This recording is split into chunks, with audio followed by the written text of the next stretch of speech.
ਧੰਨ ਧੰਨ ਸਤਿਗੁਰੂ ਗੁਰੂ ਨਾਨਕ ਦੇਵ ਸਾਹਿਬ ਜੀ ਮਹਾਰਾਜ ਸ੍ਰੀ ਰਾਗ ਦੇ ਵਿੱਚ ਪਾਵਨ ਪਵਿੱਤਰ ਉਪਦੇਸ਼ 55 ਅੰਗ ਤੇ ਚੱਲ ਰਹੀ ਲੜੀਵਾਰ ਕਥਾ ਵਿੱਚ ਕੱਲ ਦੁਪਹਿਰ ਦੇ ਸਮੇਂ 3 ਅਸ਼ਟਪਦੀਆਂ ਹੋ ਚੁੱਕੀਆਂ ਹਨ ਅਤੇ ਚੌਥੀ ਅਸ਼ਟਪਦੀ ਮਹਾਰਾਜ ਬਖਸ਼ਿਸ਼ਕਾਰੇ ਗੁਰੂ ਨਾਨਕ ਦੇਵ ਜੀ ਸਤਿਗੁਰਾਂ ਦੇ ਪਿਆਰੇ ਗੁਰਬਾਣੀ ਦੇ ਰਸੀਏ ਧੰਨ ਗੁਰੂ ਗੋਬਿੰਦ ਸਿੰਘ ਸਾਹਿਬ ਮਹਾਰਾਜ ਦੇ ਲਾਲ ਸ਼ਹੀਦਾਂ ਦੇ ਵਿੱਚ ਸ਼੍ਰੋਮਣੀ ਜਥੇਦਾਰ ਦਮਦਮੀ ਟਕਸਾਲ ਦੇ ਪਹਿਲੇ ਥਾਪੇ ਗਏ ਮੁਖੀ ਧੰਨ ਧੰਨ ਬਾਬਾ ਦੀਪ ਸਿੰਘ ਜੀ ਸ਼ਹੀਦ, ਜਿਨ੍ਹਾਂ ਦਾ ਅੱਜ ਜਨਮ ਦਿਨ ਸੰਸਾਰ ਭਰ ਦੇ ਵਿੱਚ ਮਨਾਇਆ ਜਾ ਰਿਹਾ ਹੈ।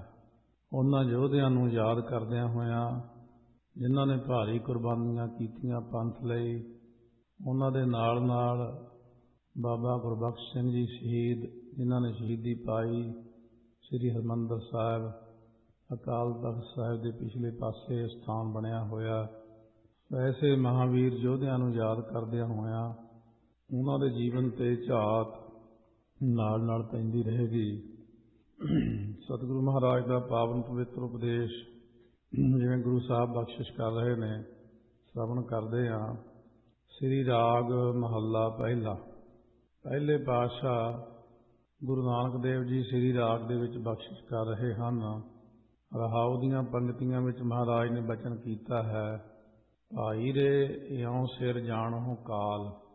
ਭਾਈ ਇਸ ਪ੍ਰਕਾਰ ਦੇ ਨਾਲ ਕਾਲ ਨੂੰ ਆਪਣੇ ਸਿਰ ਤੇ ਖੜਾ ਜਾਣੋ। ਜਿਉਂ ਮੱਛੀ ਤਿਉਂ ਮਾਨਸਾ ਪਵੈ ਅਚਿੰਤਾ ਜਾਲ।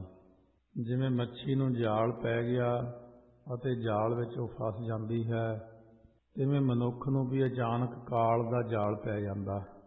ਮਹਾਰਾਜ ਸੱਚੇ ਪਾਤਸ਼ਾਹ ਸ਼ਬਦ ਪਰ ਆਰੰਭ ਕਰਦੇ ਨੇ, ਮਛਲੀ ਜਾਲ ਨਾ ਜਾਣਿਆ ਸਰ ਖਾਰਾ ਅਸਗਾਹੁ।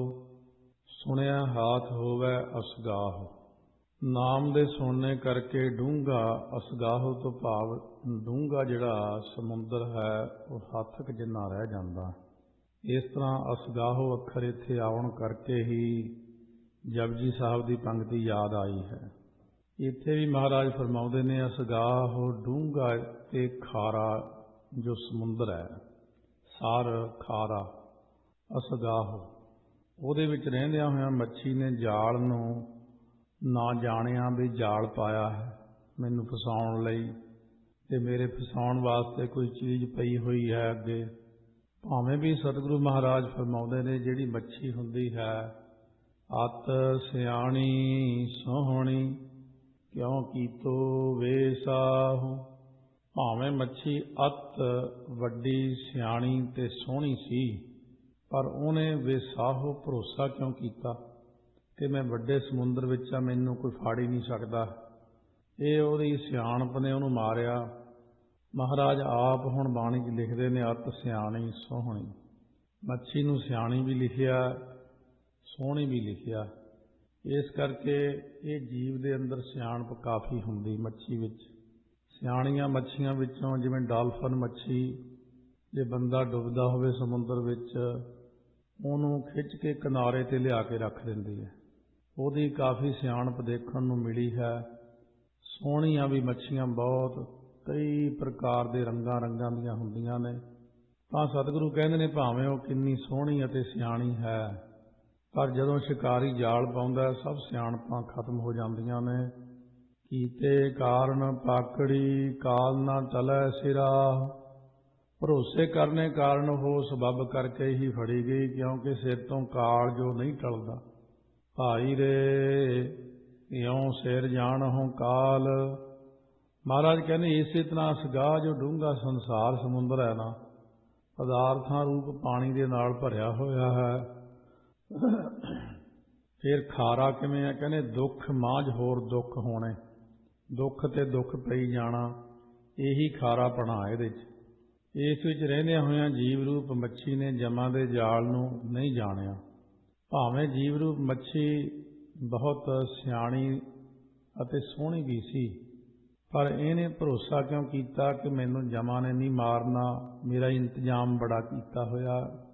ਜਿਵੇਂ ਮਹਾਰਾਜ ਨੇ ਬਚਨ ਫਰਮਾਇਆ, ਪ੍ਰੀਖਿਤ ਰਾਜੇ ਬਾਰੇ ਸਹਿਸ ਕੀਰਤੀ ਦੇ ਸ਼ਲੋਕਾਂ 'ਚ ਬਹੁ ਯਤਨ ਕਰਤਾ ਬਲਵੰਤਕਾਰੀ ਸੇਵੰਤ ਸੂਰਾ ਚਤੁਰ ਦਿਸੈ। ਪ੍ਰੀਖਿਤ ਨੂੰ ਪਤਾ ਲੱਗ ਗਿਆ ਕਿ ਮੈਂ 7 ਦਿਨਾਂ ਦੇ ਵਿੱਚ ਸੱਪ ਲੜ ਕੇ ਮਰਨਾ। ਉਹਨੇ ਗੰਗਾ ਦੇ ਵਿੱਚ ਸ਼ੀਸ਼ ਮਹਿਲ ਬਣਾਇਆ ਜਿੱਥੇ ਕੀੜੀ ਜਾਂਦੀ ਵੀ ਨਜ਼ਰ ਆਵੇ। ਸਿਪਾਹੀ ਚਾਰੇ ਪਾਸੇ ਖੜਾ ਦਿੱਤੇ, ਪਰ ਕਹਿੰਦੇ ਨੇ ਦੇਖੋ ਫੇਰ ਵੀ ਉੱਥੇ ਮੌਤ ਪਹੁੰਚ ਹੀ ਗਈ। ਤੱਛਕ ਨਾਗ ਬਹੁਤ ਛੋਟੇ ਜੀਵ ਦੇ ਰੂਪ ਵਿੱਚ ਫੁੱਲਾਂ ਦੇ ਅੰਦਰ ਛੁਪ ਕੇ ਬੈਠਾ ਔਰ ਕੀੜੀ ਦੇ ਰੂਪ ਵਿੱਚ ਹੋ ਕੇ ਉਹ ਛੁਪ ਗਿਆ ਅਤੇ ਜਦੋਂ ਮਸਤਕ ਨੂੰ ਫੁੱਲ ਲਾਏ ਤਾਂ ਮੱਥੇ ਵਿੱਚ ਡੰਗ ਮਾਰ ਕੇ ਪ੍ਰੀਖਿਤ ਦੀ ਜਾਨ ਲੈ ਲਈ। ਭਰੋਸੇ ਕਰਨੇ ਦੇ ਸਬਬ ਨਾਲ ਹੀ ਇਹ ਫੜੀ ਗਈ, ਕਿਉਂਕਿ ਕਾਲ ਸਿਰ ਤੋਂ ਟਲਦਾ ਨਹੀਂ ਹੈ ਬੰਦੇ ਦੇ। ਕਾਲ ਨੂੰ ਇਸ ਤਰ੍ਹਾਂ ਸਿਰ ਤੇ ਖੜਾ ਹੋਇਆ ਜਾਣੋ। ਮਹਾਰਾਜ ਕਹਿੰਦੇ ਨੇ ਜਿਵੇਂ ਅਫਲਾਤੂ ਵਰਗੇ ਰਾਜੇ ਜਾਂ ਅਫਲਾਤੂ ਵਰਗੇ ਜਿਹੜੇ ਸਿਆਣੇ ਕਹਾਉਂਦੇ ਸੀ ਆਪਣੇ ਆਪ ਨੂੰ, 45 ਬੁੱਤ ਆਪਣੇ ਵਰਗੇ ਬਣਾ ਕੇ ਰੱਖੇ ਉਹਨੇ। ਜਮਦੂਤ ਵੀ ਭੁਲੇਖਾ ਖਾ ਜਾਂਦੇ ਸੀ ਕਿ ਇਹ ਅਸਲੀ ਕਿਹੜਾ ਹੈ। ਧਰਮ ਰਾਜੇ ਨੇ ਜੁਗਤੀ ਦੱਸੀ ਕਿ ਤੁਸੀਂ ਜਾ ਕੇ ਉਹਨਾਂ ਬੁੱਤਾਂ ਦੀ ਸਿਫਤ ਕਰਿਆ ਕਰੋ।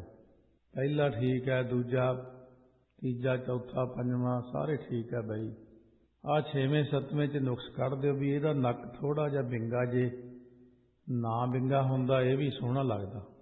ਧਰਮਰਾਜ ਜੀ ਕਹਿਣ ਲੱਗੇ ਜਮਦੂਤਾਂ ਨੂੰ, ਜਦੋਂ ਤੁਸੀਂ ਨੁਕਸ ਕੱਢੋਗੇ ਤਾਂ ਜਿਹੜਾ ਅਸਲੀ ਹੋਵੇਗਾ ਉੱਠ ਕੇ ਕਹੂਗਾ ਕਿਹੜੇ 'ਚ, ਮੈਂ ਤਾਂ ਸਾਰੇ ਠੀਕ ਬਣਾਏ ਨੇ, ਤਾਂ ਉੱਥੇ ਹੀ ਫੜ ਲੈਣਾ।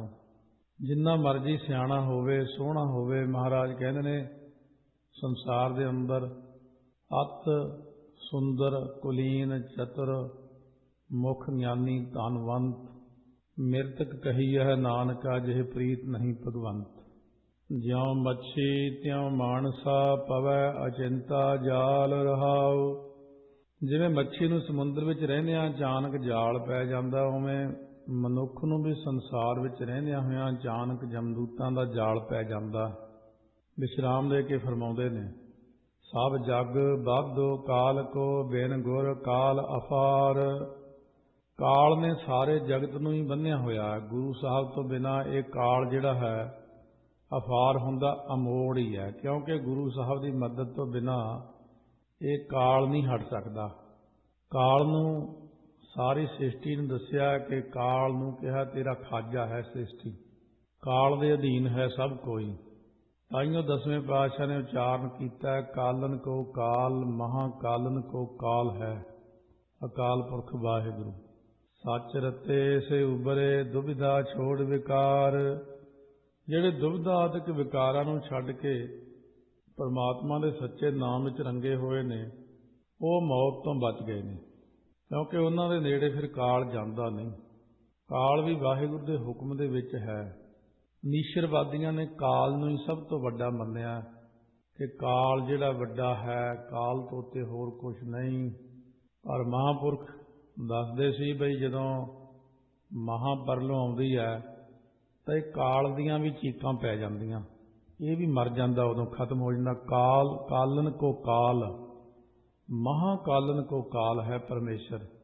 ਹਉ ਤਿਨ ਕੈ ਬਲਿਹਾਰਣ ਦਰ ਸੱਚੈ ਸਚਿਆਰ। ਮੈਂ ਉਹਨਾਂ ਤੋਂ ਬਲਿਹਾਰ ਜਾਂਦਾ, ਉਹ ਸੱਚੇ ਦਰਬਾਰ ਵਿੱਚ ਜਾ ਕੇ ਸਚਿਆਰ ਹੁੰਦੇ ਨੇ, ਜਿਹੜੇ ਦੁਬਿਧਾ ਤੇ ਵਿਕਾਰਾਂ ਨੂੰ ਛੱਡ ਕੇ ਨਾਮ ਵਿੱਚ ਰੰਗੇ ਗਏ ਨੇ। ਉਹ ਕਾਲ ਤੋਂ ਜਿਹੜੇ ਬੱਚੇ ਨੇ ਉਹਨਾਂ ਤੋਂ ਮੈਂ ਬਲਿਹਾਰ ਜਾਵਾਂ, ਜਿਹੜੇ ਸੱਚਖੰਡ ਦਰਬਾਰ ਵਿੱਚ ਜਾ ਕੇ ਸਚਿਆਰ ਹੋ ਜਾਂਦੇ ਨੇ। ਸੀ ਚਾਨੇ ਜਿਉ ਪੰਖੀਆ ਜਾਲੀ ਬੱਧਿਕ ਹਾਥ। ਰਿੱਧੀਆਂ ਸਿੱਧੀਆਂ ਵਾਲੇ ਜੋ ਸ਼ਕਤੀਵਾਨ ਨੇ ਉਹਨਾਂ ਨੂੰ ਜਮ ਕਹਿੰਦੇ ਇਉਂ ਹੈ, ਛੇਤੀ ਮਾਰਦਾ, ਜਿਵੇਂ ਪੰਛੀਆਂ ਨੂੰ ਸੀਚਾਨੇ ਹੁੰਦਾ ਬਾਜ, ਜਿਵੇਂ ਪੰਛੀਆਂ ਨੂੰ ਬਾਜ ਮਾਰਦਾ ਨਾ। ਇਹ ਜਿਹੜੇ ਮਾੜੀਆਂ ਮੋਟੀਆਂ ਸ਼ਕਤੀਆਂ ਵਾਲੇ ਨੇ, ਇੱਥੇ ਹੀ ਟੌਰ ਹੁੰਦਾ ਇਹਨਾਂ ਦਾ ਮਾੜਾ ਜਿਹਾ। ਜਿੰਨਿਆਂ ਨੂੰ ਆਪਾਂ ਦੇਖਦੇ ਹਾਂ ਨਾ, ਲੋਕੀ ਮਨ ਦੇ ਢਹਿ ਢਹਿ ਡਿੱਗਦੇ ਚਰਨਾਂ ਤੇ, ਇਹ ਬੜਾ ਵੱਡਾ, ਉਨੀ ਸ਼ਕਤੀ ਹੈ ਨਹੀਂ ਆਪਣੇ। ਜੇ ਕਿਤੇ ਜਾ ਕੇ ਸੱਚਖੰਡ ਇਹਨਾਂ ਦੀ ਹਾਲਤ ਦੇਖੋ, ਬਹੁਤ ਝਿੜਕਾਂ ਪੈਂਦੀਆਂ ਨੇ, ਇੰਨੀ ਤਾੜਨਾ ਹੁੰਦੀ ਇਹਨਾਂ ਨੂੰ, ਔਰ ਫਿਰ ਭਜਾ ਦਿੰਦੇ, ਚੱਲ ਇੱਥੋਂ ਦੌੜ ਜਾ, ਤੈਨੂੰ ਸੰਸਾਰ 'ਚ ਕਿਹੜੇ ਕੰਮ ਲਈ ਭੇਜਿਆ ਸੀ। ਉੱਥੇ ਹੋਰ ਹੀ ਪੁੱਠੇ ਕੰਮ ਕਰਕੇ ਆ ਗਏ ਸਾਡੇ ਕੋਲ। ਅੱਬਲ ਤੇ ਬਹੁਤੇ ਜਾਂਦੇ ਹੀ ਨਹੀਂ, ਧਰਮ ਰਾਜੇ ਦੇ ਦੁਆਲੇ ਗੇੜੇ ਖਾਈ ਜਾਂਦੇ ਨੇ, ਪਰ ਨਿਰੰਕਾਰ ਜੀ ਤਾਂ ਸੱਚ ਦੀ ਤੱਕੜੀ 'ਚ ਤੋਲ ਦਿੰਦੇ ਸਾਰਾ ਕੁਝ, ਉਹਨਾਂ ਨੇ ਲਿਹਾਜ਼ ਨਹੀਂ ਕਰਨਾ। ਮਹਾਰਾਜ ਕਹਿੰਦੇ ਉੱਥੇ ਸੱਚੇ ਹੀ ਸੱਚ ਨਿਬੜੇ, ਚੁਣ ਵੱਖ ਕੱਢੇ ਜਜਮਾਲਿਆ, ਉੱਥੇ ਨਹੀਂ ਲਿਹਾਜ਼ ਹੁੰਦਾ। ਇੱਥੇ ਹੀ ਠੀਕ ਹੈ ਕਿ ਬੰਦਾ, ਬਹੁਤ ਸਾਰੇ ਕਈ ਐਸੇ ਉੱਚੇ ਵੀ ਨੇ ਜਿਨ੍ਹਾਂ ਨੂੰ ਆਪਾਂ ਵੀ ਸਤਿਕਾਰ ਦੇਈ ਜਾਂਦੇ ਹਾਂ, ਸਤਿਕਾਰ ਯੋਗ ਵੀ ਹੁੰਦੇ ਨੇ ਉਹ। ਕਈ ਗਲਤੀਆਂ ਐਸੀਆਂ ਵੀ ਹੋ ਜਾਂਦੀਆਂ ਉਹਨਾਂ ਤੋਂ, ਜਿਹੜੀਆਂ ਗਲਤੀਆਂ ਇੱਥੇ ਤਾਂ ਚੱਲ ਜਾਂਦੀਆਂ ਪਰ ਲੋਕ ਵਿੱਚ ਤੱਕੜੀ ਤੇ ਪੂਰਾ ਤੁਲਦਾ। ਨਿਰੰਕਾਰ ਦੇ ਸਾਹਮਣੇ ਖੜ ਕੇ ਕੋਈ ਕੁਝ ਨਹੀਂ ਕਹਿ ਸਕਦਾ। ਇਸ ਕਰਕੇ ਮਹਾਰਾਜ ਸੱਚੇ ਪਾਤਸ਼ਾਹ ਕਹਿੰਦੇ ਨੇ ਇਹ ਛੋਟਿਆਂ ਮੋਟਿਆਂ ਨੂੰ ਤਾਂ ਵੈਸੇ ਹੀ ਲੈ ਲੈਂਦੇ ਨੇ ਉਹ ਤਾਂ। ਮਹਾਰਾਜ ਕਹਿੰਦੇ ਬਾਕੀ ਦੇ ਸੰਸਾਰੀ ਜੀਵਾਂ ਨੂੰ ਜਾਮੇ ਇਉਂ ਮਾਰਦਾ ਜਿਵੇਂ ਫੰਦਕ ਹੱਥ ਵਿੱਚ ਜਾਲੀ ਲੈ ਕੇ ਜਾਨਵਰਾਂ ਨੂੰ ਫਸਾਉਂਦਾ, ਤੇ ਜਿਹੜੇ ਬਾਹਲੇ ਆਪਣੇ ਆਪ ਨੂੰ ਸਮਝਦੇ ਚਲਾਕ, ਉਹਨਾਂ ਨੂੰ ਬਾਜ ਵਾਂਗੂ ਫੜਦਾ ਜਾ ਕੇ ਵੀ ਪਹਿਲਾਂ ਤਾਂ ਤੂੰ ਆ ਜਾ ਇੱਧਰ, ਪਹਿਲੋਂ ਫਾਹਾ ਪਾਇਆ ਪਾਂਦੇ, ਪਿੱਛੋਂ ਦੇ ਗੱਲ ਚਾਟੜਿਆਂ। ਆਪਣੇ ਆਪ ਨੂੰ ਜਿਹੜਾ ਕਹਿੰਦਾ ਸੀ ਮੈਂ ਹੀ ਪਰਮੇਸ਼ਰ ਹਾਂ, ਮੈਂ ਰੱਬ ਰੂਪ ਹਾਂ। ਜਿਵੇਂ ਕਿਸੇ ਬਾਹਲੇ ਨੂੰ ਪੁੱਛਿਆ ਕਿਸੇ ਨੇ ਆਪਣੇ ਆਪ ਨੂੰ, ਬੜਾ ਕਹਾਉਂਦਾ ਵੀ ਮੈਂ ਬੜਾ ਵੱਡਾ ਮਹਾਂਪੁਰਖ ਹਾਂ। ਕੋਈ ਕਹਿਣ ਲੱਗਿਆ ਬਾਬਾ ਜੀ ਗੁਰੂ ਨਾਨਕ ਸਾਹਿਬ ਦੇ ਦਰਸ਼ਨ ਕਰਨ ਦੀ ਇੱਛਾ ਹੈ। ਆਪਣੇ ਮੂੰਹ ਤੇ ਹੱਥ ਫੇਰ ਕੇ, ਦਾੜੀ ਤੇ ਹੱਥ ਫੇਰ ਕੇ ਕਹਿੰਦਾ ਆਹ ਦੇਖ ਗੁਰੂ ਨਾਨਕ। ਕਹਿੰਦਾ ਇਹ ਗੁਰੂ ਨਾਨਕ ਰੂਪ ਹੀ ਹੈ। ਇੰਨਾ ਵੀ ਕਹਿਣ ਦੀ ਜਿਹੜਾ ਹਿੰਮਤ ਕਰਦਾ ਉਹਨੂੰ ਵੀ ਲੇਖਾ ਦੇਣਾ ਪੈਂਦਾ, ਭਾਰੀ ਲੇਖਾ। ਇਸ ਕਰਕੇ ਸੰਸਾਰ ਦੇ ਅੰਦਰ ਰਹਿ ਕੇ ਜਿਨ੍ਹਾਂ ਨੇ ਪ੍ਰਮਾਤਮਾ ਦੇ ਡਰ ਨੂੰ ਮੰਨਿਆ ਹੈ, ਨਿਰੰਕਾਰ ਦੇ ਡਰ ਨੂੰ ਮੰਨਿਆ ਹੈ, ਉਹ ਜੀਵ ਪ੍ਰਮਾਤਮਾ ਦੀ ਕਿਰਪਾ ਦੇ ਪਾਤਰ ਬਣਦੇ ਨੇ। ਗੁਰ ਰਾਖੇ ਸੇ ਉਬਰੇ ਹੋਰ, ਫਾਥੇ ਚੋਗੈ ਸਾਥ। ਜਿਨ੍ਹਾਂ ਨੂੰ ਸਤਿਗੁਰੂ ਮਹਾਰਾਜ ਸੱਚੇ ਪਾਤਸ਼ਾਹ ਨੇ ਰੱਖ ਲਿਆ, ਜਿਨ੍ਹਾਂ ਦੇ ਰਾਖੇ ਆਪ ਹੋਏ ਨੇ ਸਤਿਗੁਰੂ ਮਹਾਰਾਜ, ਉਹ ਬਚ ਗਏ। ਹੋਰ ਸਾਰੇ ਜੀਵ ਜਿਹੜੇ ਸੀ ਉਹ ਵਿਸ਼ਿਆਂ ਰੂਪੀ ਚੋਗ ਨਾਲ ਫਸੇ ਹੋਏ ਨੇ। ਬਿਨ ਨਾਵੈ ਚੁਣ ਸੁੱਟੀਐ, ਕੋਇ ਨਾ ਸੰਗੀ ਸਾਥ। ਜਿਹੜੇ ਮਨੁੱਖ ਨਾਮ ਸਿਮਰਨ ਤੋਂ ਬਿਨਾਂ ਨੇ, ਨਾਮ ਜਪਦੇ ਹੀ ਨਹੀਂ, ਕਹਿੰਦੇ ਕੀ ਲੋੜ ਹੈ ਨਾਮ ਦੀ, ਉਹਨਾਂ ਨੂੰ ਗਿਆਨ ਹੀ ਨਹੀਂ। ਉਹਨਾਂ ਨੂੰ ਚੁਣ ਚੁਣ ਕੇ ਜਿਹੜੇ ਯਮਦੂਤ ਨੇ ਨਰਕਾਂ 'ਚ ਸੁੱਟੀ ਜਾਂਦੇ ਨੇ, ਉਸ ਵੇਲੇ ਉਹਨਾਂ ਦਾ ਕੋਈ ਸਾਥੀ ਨਹੀਂ, ਕੋਈ ਸੰਗੀ ਨਹੀਂ, ਕੋਈ ਮਦਦ ਨਹੀਂ ਕਰਦਾ ਉਹਨਾਂ ਦੀ। ਜਿਨ੍ਹਾਂ ਕਰਕੇ ਇੱਥੇ ਜਿਨ ਕਾਰਨ ਗੁਰੂ ਵਿਸਾਰਿਆ, ਸੇ ਨਾ ਉਪਕਰੇ ਅੰਤੀ ਵਾਰ। ਮਹਾਰਾਜ ਕਹਿੰਦੇ ਜਿਨ੍ਹਾਂ ਕਰਕੇ ਗੁਰੂ ਨੂੰ ਵਿਸਾਰਿਆ ਸੀ, ਉਹ ਅੰਤ ਨੂੰ ਖੜੇ ਨਹੀਂ ਹੋਏ ਨਾਲ ਆ ਕੇ। ਹੁਣ ਭਗਤ ਕਬੀਰ ਜੀ ਦੇ ਕੋਲ ਕੋਈ ਅਮੀਰ ਜਾਦਾ ਬੱਚਾ ਛੋਟੀ ਉਮਰ 'ਚ ਆਉਣ ਲੱਗਿਆ, ਸੰਗਤ 'ਚ ਬੈਠਿਆ ਕਰੇ, ਰਾਮ ਰਾਮ ਕਰਦਾ। ਹੁਣ ਥੋੜ੍ਹਾ ਜਿਹਾ ਸਿਆਣਾ ਜਿਹਾ ਹੋ ਗਿਆ, ਸਮਝਦਾਰ ਜਿਹਾ ਹੋ ਗਿਆ, ਘਰਦਿਆਂ ਦਾ ਕੰਮਕਾਰ ਬੜਾ ਉੱਚਾ ਸੀ, ਪੈਸੇ ਵਾਲੇ ਸੀ, ਹੁਣ ਆਉਣੋਂ ਹਟ ਗਿਆ। ਉਸ ਵਕਤ ਕਬੀਰ ਜੀ ਨੇ ਪੁੱਛਿਆ ਭਾਈ ਹੁਣ ਤੂੰ ਆਉਂਦਾ ਹੀ ਨਹੀਂ ਸੰਗਤ ਵਿੱਚ। ਕਹਿੰਦਾ ਕਬੀਰ ਜੀ ਅਸਲ ਵਿੱਚ ਅਸੀਂ ਥੋੜ੍ਹੇ ਜਿਹੇ ਦੁਨੀਆ ਦੇ ਵਿੱਚ ਨਾ, ਜਿੱਥੇ ਤੁਸੀਂ ਤੁਹਾਡੇ ਕੋਲ ਬਹਿੰਦੇ ਲੋਕ ਦਰੀਆਂ ਤੇ, ਉੱਥੇ ਗਰੀਬ ਜਿਹੇ ਲੋਕ ਜ਼ਿਆਦਾ ਬਹਿੰਦੇ, ਅਸੀਂ ਥੋੜ੍ਹੇ ਜਿਹੇ ਅਮੀਰ ਹਾਂ, ਫਿਰ ਸਾਨੂੰ ਖਿਆਲ ਜਿਹਾ ਰੱਖਣਾ ਪੈਂਦਾ। ਸਾਡੇ 20-25 ਨੌਕਰ ਹੈ, ਸਾਡਾ ਕੰਮਕਾਰ ਵੀ ਵੱਡਾ, ਸ਼ਾਹੂਕਾਰ ਤਕੜੇ ਹੈ। ਕਬੀਰ ਜੀ ਨੂੰ ਬਹੁਤ ਇਸ ਗੱਲ ਦਾ ਹਿਰਖ ਹੋਇਆ। ਕਬੀਰ ਜੀ ਕਹਿਣ ਲੱਗੇ ਇਹ ਤਾਂ ਠੀਕ ਹੈ ਵੀ ਤੂੰ ਉੱਥੇ ਨਹੀਂ ਬਹਿੰਦਾ ਉਹਨਾਂ ਦੇ ਨਾਲ, ਰਾਮ ਰਾਮ ਨਹੀਂ ਜਪਦਾ। ਤਬ ਕੁਲ ਕਿਸ ਕਾ ਲਾਜ ਸੀ, ਜਬ ਲੈ ਧਰਿਓ ਮਸਾਨ। ਕਬੀਰ ਜੀ ਕਹਿਣ ਲੱਗੇ ਜਦੋਂ ਮੜੀਆਂ ਦੇ ਵਿੱਚ ਲੱਕੜਾਂ ਦੇ ਉੱਤੇ ਤੈਨੂੰ ਪਾਇਆ ਹੋਵੇਗਾ, ਉੱਥੇ ਤਾਂ ਸਾਰੇ ਹੀ ਛੱਡਦੇ ਨੇ, ਗਰੀਬ ਅਮੀਰ, ਛੋਟਾ ਵੱਡਾ, ਤੇ ਫਿਰ ਉੱਥੇ ਵੀ ਉੱਠ ਕੇ ਭਾਜੀ ਲੱਕੜਾਂ ਤੋਂ ਕਿ ਮੈਂ ਤਾਂ ਜੀ ਬੜਾ ਅਮੀਰ, ਪੈਸੇ ਵਾਲਾ, ਅਸੀਂ ਨਹੀਂ ਛੱਡਣਾ। ਇਹ ਅਮੀਰੀ ਅਮੂਰੀ ਕੁਛ ਵੀ ਨਹੀਂ ਹੁੰਦੀ। ਕਬੀਰ ਜੀ ਕਹਿੰਦੇ ਐਵੇਂ ਗੱਲਾਂ ਹੀ ਹੁੰਦੀਆਂ ਨੇ। ਭੱਠੀ ਇੱਥੇ ਆ, ਉੱਥੇ ਸਾਰੇ ਹੀ ਛੱਡਦੇ ਨੇ। ਇਸ ਕਰਕੇ ਉਦੋਂ ਤੁਹਾਡੀ ਅਮੀਰੀ ਕਿੱਥੇ ਜਾਊ, ਉਦੋਂ ਵਿੱਦਿਆ ਕਿੱਥੇ ਜਾਊ, ਉਦੋਂ ਗੁਮਾਨ ਕਿੱਥੇ ਜਾਣਗੇ, ਪਦਾਰਥਾਂ ਦਾ ਹੰਕਾਰ ਕਿੱਥੇ ਜਾਊ, ਜਾਤੀ ਅਭਿਮਾਨ ਵੀ ਮੇਰੀ ਤਾਂ ਬੜੀ ਉੱਚੀ ਜਾਤੀ, ਫਿਰ ਉੱਥੇ ਭੱਠੀ 'ਚ ਨਾ ਸੜਿਓ।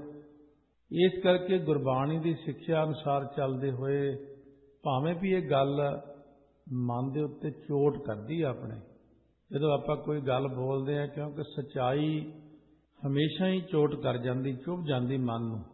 ਪਰ ਜੇ ਠੰਡੇ ਦਿਮਾਗ ਨਾਲ ਵਿਚਾਰ ਕੇ ਦੇਖੀਏ ਤਾਂ ਗੱਲ ਤਾਂ ਸਹੀ ਆ ਬਈ, ਸਭ ਨੂੰ ਜਾਣਾ ਤਾਂ ਉੱਥੇ ਹੀ ਪੈਣਾ, ਤੇ ਫਿਰ ਮਾਣ ਹੰਕਾਰ ਕਾਹਦਾ ਹੈ ਸਾਡਾ। ਤਾਂ ਮਹਾਰਾਜ ਸੱਚੇ ਪਾਤਸ਼ਾਹ ਕਹਿੰਦੇ ਹੁਣ ਤੇਰਾ ਸੰਗੀ ਸਾਥੀ ਕੋਈ ਨਹੀਂ ਹੋਣਾ ਅੱਗੇ ਜਾ ਕੇ। ਸੱਚੋ ਸੱਚਾ ਆਖੀਐ ਸੱਚੇ ਸੱਚਾ ਥਾਨ। ਸਾਰੇ ਵੇਦ ਸ਼ਾਸਤਰ ਜਿਸ ਸੱਚੇ ਨੂੰ ਸੱਚਾ ਕਰਕੇ ਕਹਿੰਦੇ ਪਰਮੇਸ਼ਰ ਨੂੰ, ਉਹ ਸੱਚੇ ਦਾ ਸੱਚਾ ਜਿਹੜਾ ਥਾਂ ਹੈ ਸਾਧ ਸੰਗਤ ਹੈ। ਉਹ ਸਤਸੰਗ 'ਚ ਬਹਿ ਕੇ ਸੱਚੇ ਵਾਹਿਗੁਰੂ ਦੇ ਸੱਚੇ ਨਾਮ ਨੂੰ ਆਖੀਐ ਜੇ ਜਪੀਏ ਤਾਂ ਸੱਚੇ ਦਾ ਜਿਹੜਾ ਸੱਚਾ ਥਾਂ ਹੈ ਅੰਤਰਮੁਖ ਬਿਰਤੀ ਪ੍ਰਾਪਤ ਹੁੰਦੀ। ਫਿਰ ਅੰਤਰਮੁਖ ਬਿਰਤੀ ਹੋਣ ਕਰਕੇ ਸੱਚੇ ਦਾ ਸੱਚਾ ਗਿਆਨ ਪ੍ਰਾਪਤ ਹੁੰਦਾ। ਹਿਰਦੇ 'ਚ ਅੰਦਰ ਮਨ ਮੁੜ ਆਉਂਦਾ ਵਾਪਸ, ਅੰਤਰਮੁਖ ਹੋ ਗਿਆ। ਮਨ ਮੇਰੇ ਬਾਹਰ ਵਸਤ ਨਾ ਭਾਲ, ਬਾਹਰ ਤੋਂ ਮੋੜ ਲਿਆਈਦਾ। ਬਾਹਰ ਢੂੰਡਣ ਤੇ ਛੂਟ ਪਰੇ ਗੁਰ ਘਰ ਹੀ ਮਾਹੇ ਦਿਖਾਇਆ ਥਾ। ਗਿਆਨ ਤੋਂ ਬਾਅਦ ਸੱਚੇ ਦਾ ਸੱਚਾ ਥਾਂ ਸਰੂਪ ਪ੍ਰਾਪਤ ਹੋ ਜਾਂਦਾ। ਅੰਦਰ ਸਰੂਪ ਰੂਪੀ ਪ੍ਰਾਪਤੀ ਹੋ ਗਈ। ਪਹਿਲਾਂ ਸਤਸੰਗਤ ਦੀ ਪ੍ਰਾਪਤੀ ਹੋਈ, ਫਿਰ ਸਰੂਪ ਦੀ ਪ੍ਰਾਪਤੀ ਹੋਈ, ਤੀਜੀ ਪ੍ਰਾਪਤੀ ਹੁਣ ਸਰੂਪ ਦੀ ਪ੍ਰਾਪਤੀ ਹੋਣ ਕਰਕੇ ਫਿਰ ਸਾਰੇ ਇਹਨੂੰ ਸੱਚਾ ਸੱਚਾ ਕਹਿਣ ਲੱਗ ਪੈਂਦੇ ਨੇ ਅਤੇ ਉਹਨੂੰ ਸਭ ਸਥਾਨਾਂ ਦੇ ਉੱਪਰ ਸੱਚਾ ਹੀ ਸੱਚਾ ਵਾਹਿਗੁਰੂ ਫਿਰ ਨਿਗਾਹ ਆਉਣ ਲੱਗ ਜਾਂਦਾ। ਫਿਰ ਸੱਚੇ ਸੱਚਾ ਥਾਨ, ਇਹੋ ਜਗ ਸੱਚੇ ਕੀ ਹੈ ਕੋਠੜੀ, ਸੱਚੇ ਕਾ ਵਿੱਚ ਵਾਸ ਨਜ਼ਰ ਆਉਣ ਲੱਗ ਜਾਂਦਾ। ਫਿਰ ਜਦੋਂ ਸੱਚੋ ਸੱਚਾ ਕਹੀ ਜਾਂਦਾ, ਜਪੀ ਜਾਂਦਾ, ਉਹਦਾ ਰੂਪ ਹੋ ਜਾਂਦਾ ਤਾਂ ਸੱਚੇ ਦਾ ਜਿਹੜਾ ਸੱਚਾ ਥਾਨ ਦਸਮ ਦੁਆਰ ਉਹ ਵੀ ਦਿਖ ਜਾਂਦਾ। ਜਦੋਂ ਸਰੀਰ ਛੱਡਦਾ ਤਾਂ ਸੱਚੇ ਦਾ ਜਿਹੜਾ ਸੱਚਾ ਥਾਨ ਸੱਚਖੰਡ ਹੈ, ਫਿਰ ਉਸ ਥਾਂ ਤੇ ਜਾ ਕੇ ਜੀਵ ਦਾ ਵਾਸਾ ਹੋ ਜਾਂਦਾ। ਜਿਨੀ ਸੱਚਾ ਮੰਨਿਆ ਤਿਨ ਮਨ ਸੱਚ ਧਿਆਨ। ਜਿਨ੍ਹਾਂ ਨੇ ਸੱਚ ਨਾਮ ਨੂੰ ਮੰਨਿਆ, ਵਾਹਿਗੁਰੂ ਵਾਹਿਗੁਰੂ ਨੂੰ ਮੰਨਿਆ ਕਿ ਸਰਬ ਵਿਆਪਕ ਹੈ, ਪਰਿਪੂਰਨ ਹੈ, ਤਿੰਨਾਂ ਕਾਲਾਂ ਵਿੱਚ ਸੱਚ ਹੈ, ਤਿੰਨਾਂ ਲੋਕਾਂ ਦਾ ਮਾਲਕ ਹੈ, ਸੋ ਉਹਨਾਂ ਦਾ ਮਨ ਸੱਚ ਦੇ ਧਿਆਨ ਵਿੱਚ ਜੁੜ ਗਿਆ ਹੈ। ਸੱਚੇ ਨੂੰ ਮੰਨਣ ਕਰਕੇ ਸੱਚ ਦੇ ਧਿਆਨ ਵਿੱਚ ਚਲੇ ਜਾਣਾ ਕਿ ਸੱਚਾ ਪਰਮਾਤਮਾ ਸਰਬ ਵਿਆਪਕ ਹੈ, ਮੇਰੇ ਨਾਲ ਹੈ, ਅੰਗ ਸੰਗ ਹੈ। ਫਿਰ ਇਸ ਤਰ੍ਹਾਂ ਉਹ ਸੱਚੇ ਦਾ ਧਿਆਨ ਕਰਨਾ ਸ਼ੁਰੂ ਕਰ ਦਿੰਦੇ ਨੇ ਕਿ ਉਹ ਪ੍ਰਕਾਸ਼ ਸਰੂਪ ਹੈ ਵਾਹਿਗੁਰੂ। ਮਨ ਦੇ ਅੰਦਰ ਜਦੋਂ ਵਾਹਿਗੁਰੂ ਵਾਹਿਗੁਰੂ ਕਰਦੇ ਆ ਤਾਂ ਸੱਚੇ ਦਾ ਧਿਆਨ ਫਿਰ ਇਸ ਤਰ੍ਹਾਂ ਕਰੀਦਾ। ਇਕੱਲਾ ਵਾਹਿਗੁਰੂ ਵਾਹਿਗੁਰੂ ਨਹੀਂ ਕਰੀਦਾ, ਵਾਹਿਗੁਰੂ ਦਾ ਧਿਆਨ ਵੀ ਕਰੀਦਾ। ਫਿਰ ਗੱਲ ਬਣਦੀ ਧੁਨ ਮੈਂ ਧਿਆਨ ਮੈਂ ਜਾਣਿਆ। ਮਾਨੈ ਮੋਖੇ ਸੂਚੇ ਜਾਣੀਐ ਗੁਰਮੁਖ ਜਿਨ੍ਹਾਂ ਗਿਆਨ। ਜਿਨ੍ਹਾਂ ਨੂੰ ਗੁਰਾਂ ਦੁਆਰਾ ਬ੍ਰਹਮ ਗਿਆਨ ਪ੍ਰਾਪਤ ਹੋਇਆ ਉਹ ਮਨ ਅਤੇ ਮੁਖ ਕਰਕੇ ਪਵਿੱਤਰ ਜਾਣੇ ਜਾਂਦੇ ਨੇ। ਇੱਥੇ ਇਹ ਪਾਠ ਵੱਖਰਾ ਵੱਖਰਾ ਕਰਨਾ ਹੈ। ਮਨ ਦੇ ਨੰਨੇ ਸਿਹਾਰੀ, ਮੁਖ ਦੇ ਖੱਖੇ ਸਿਹਾਰੀ। ਸੋ ਇਸੇ ਤਰ੍ਹਾਂ ਇੱਕ ਪਾਠ ਹੋਰ ਆਉਂਦਾ, ਮਨ ਹੈ, ਮੁਖ ਹੈ, ਮਾਇਆ ਮਾਇਆ। ਮਨ ਵਿੱਚ ਵੀ ਮਾਇਆ, ਮੁਖ ਵਿੱਚ ਵੀ ਮਾਇਆ। ਇੱਥੇ ਵੀ ਕਹਿੰਦੇ ਨੇ ਮਨ ਹੈ, ਮੁਖ ਹੈ, ਸੂਚੇ ਜਾਣੀਆਂ ਹੈ। ਉਹ ਮਨ ਕਰਕੇ ਮੂੰਹ ਕਰਕੇ ਸੁੱਚੇ ਜਾਣੇ ਜਾਂਦੇ ਨੇ। ਬ੍ਰਹਮ ਗਿਆਨੀ ਦੀ ਅਵਸਥਾ ਮਹਾਰਾਜ ਜਿਵੇਂ ਕਹਿੰਦੇ ਨੇ। ਸੋ ਇਸ ਤਰ੍ਹਾਂ ਮਨ ਸਾਚਾ ਮੁਖ ਸਾਚਾ ਸੋਏ ਅਵਰ ਨ ਪੇਖੈ ਏਕਸ ਬਿਨ ਕੋਏ। ਨਾਨਕ ਇਹ ਲੱਛਣ ਬ੍ਰਹਮ ਗਿਆਨੀ ਹੋਏ। ਸਤਿਗੁਰ ਅੱਗੇ ਅਰਦਾਸ ਕਰ ਸਾਜਨ ਦੇ ਮਿਲਾਏ। ਮਹਾਰਾਜ ਕਹਿੰਦੇ ਤੂੰ ਵੀ ਭਾਈ ਸਤਿਗੁਰੂ ਜੀ ਦੇ ਅੱਗੇ ਦੋਵੇਂ ਹੱਥ ਜੋੜ, ਗਲ 'ਚ ਪੱਲਾ ਪਾ, ਇੱਕ ਚਿੱਤ ਹੋ ਕੇ ਬੇਨਤੀ ਕਰ, ਉਹ ਤੈਨੂੰ ਸਾਜਨ ਪਰਮਾਤਮਾ ਦੇ ਨਾਲ ਮਿਲਾ ਦੇਣਗੇ। ਸੱਜਣ ਦੇ ਨਾਲ ਜੋ ਵਾਹਿਗੁਰੂ ਆ ਉਹਦੇ ਨਾਲ ਮਿਲਾ ਦੇਣਗੇ। ਸਤਿਗੁਰੂ ਦਾ ਕਰਮ ਹੀ ਹੈ, ਹਰ ਦਰਗਾਹ ਕਾ ਬੈਸੀਠ ਹੈ। ਸਤਿਗੁਰੂ ਸਾਡੇ ਵਿਚੋਲੇ ਨੇ। ਸਤਿਗੁਰੂ ਜੀ ਸਾਨੂੰ ਪਰਮਾਤਮਾ ਨਾਲ ਮਿਲਾ ਦਿੰਦੇ ਨੇ। ਹਰ ਸਾਜਨ ਦੇ ਮਿਲਾਏ। ਇਸ ਕਰਕੇ ਸਾਜਨ ਮਿਲਿਆ ਸੁਖ ਪਾਇਆ, ਜਮਦੂਤ ਮੂਏ ਬਿਖ ਖਾਏ। ਜਿਨ੍ਹਾਂ ਨੂੰ ਸੱਜਣ ਪਰਮਾਤਮਾ ਮਿਲਿਆ ਉਹਨਾਂ ਨੇ ਆਤਮਿਕ ਆਨੰਦ ਪ੍ਰਾਪਤ ਕਰ ਲਿਆ। ਜਮਦੂਤ ਮਰ ਗਏ ਜ਼ਹਿਰ ਖਾ ਕੇ। ਉਹਨਾਂ ਨੂੰ ਕਿਹੜੀ ਜ਼ਹਿਰ ਹੈ? ਮਹਾਰਾਜ ਕਹਿੰਦੇ ਜਿਹੜੀ ਨਾਮ ਰੂਪ ਉਹ ਤਾਂ ਅੰਮ੍ਰਿਤ ਹੁੰਦਾ, ਜਮਦੂਤਾਂ ਲਈ ਨਾਮ ਜ਼ਹਿਰ ਬਣ ਜਾਂਦਾ, ਮਾਰਨ ਲਈ ਭਾਵ ਉਹਨਾਂ ਨੂੰ।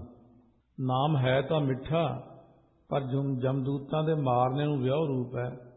ਜਿਵੇਂ ਮਿਸ਼ਰੀ ਹੈ ਮਿੱਠੀ ਪਰ ਗਧੇ ਨੂੰ ਮਾਰਨ ਲਈ ਕਹਿੰਦੇ ਵਿਆਹ ਰੂਪ ਹੈ। ਮਿਸ਼ਰੀ ਖਾ ਕੇ ਉਹ ਚੜ੍ਹਾਈ ਕਰ ਜਾਂਦਾ। ਕਈ ਚੀਜ਼ਾਂ ਐਸੀਆਂ ਹੁੰਦੀਆਂ ਨੇ।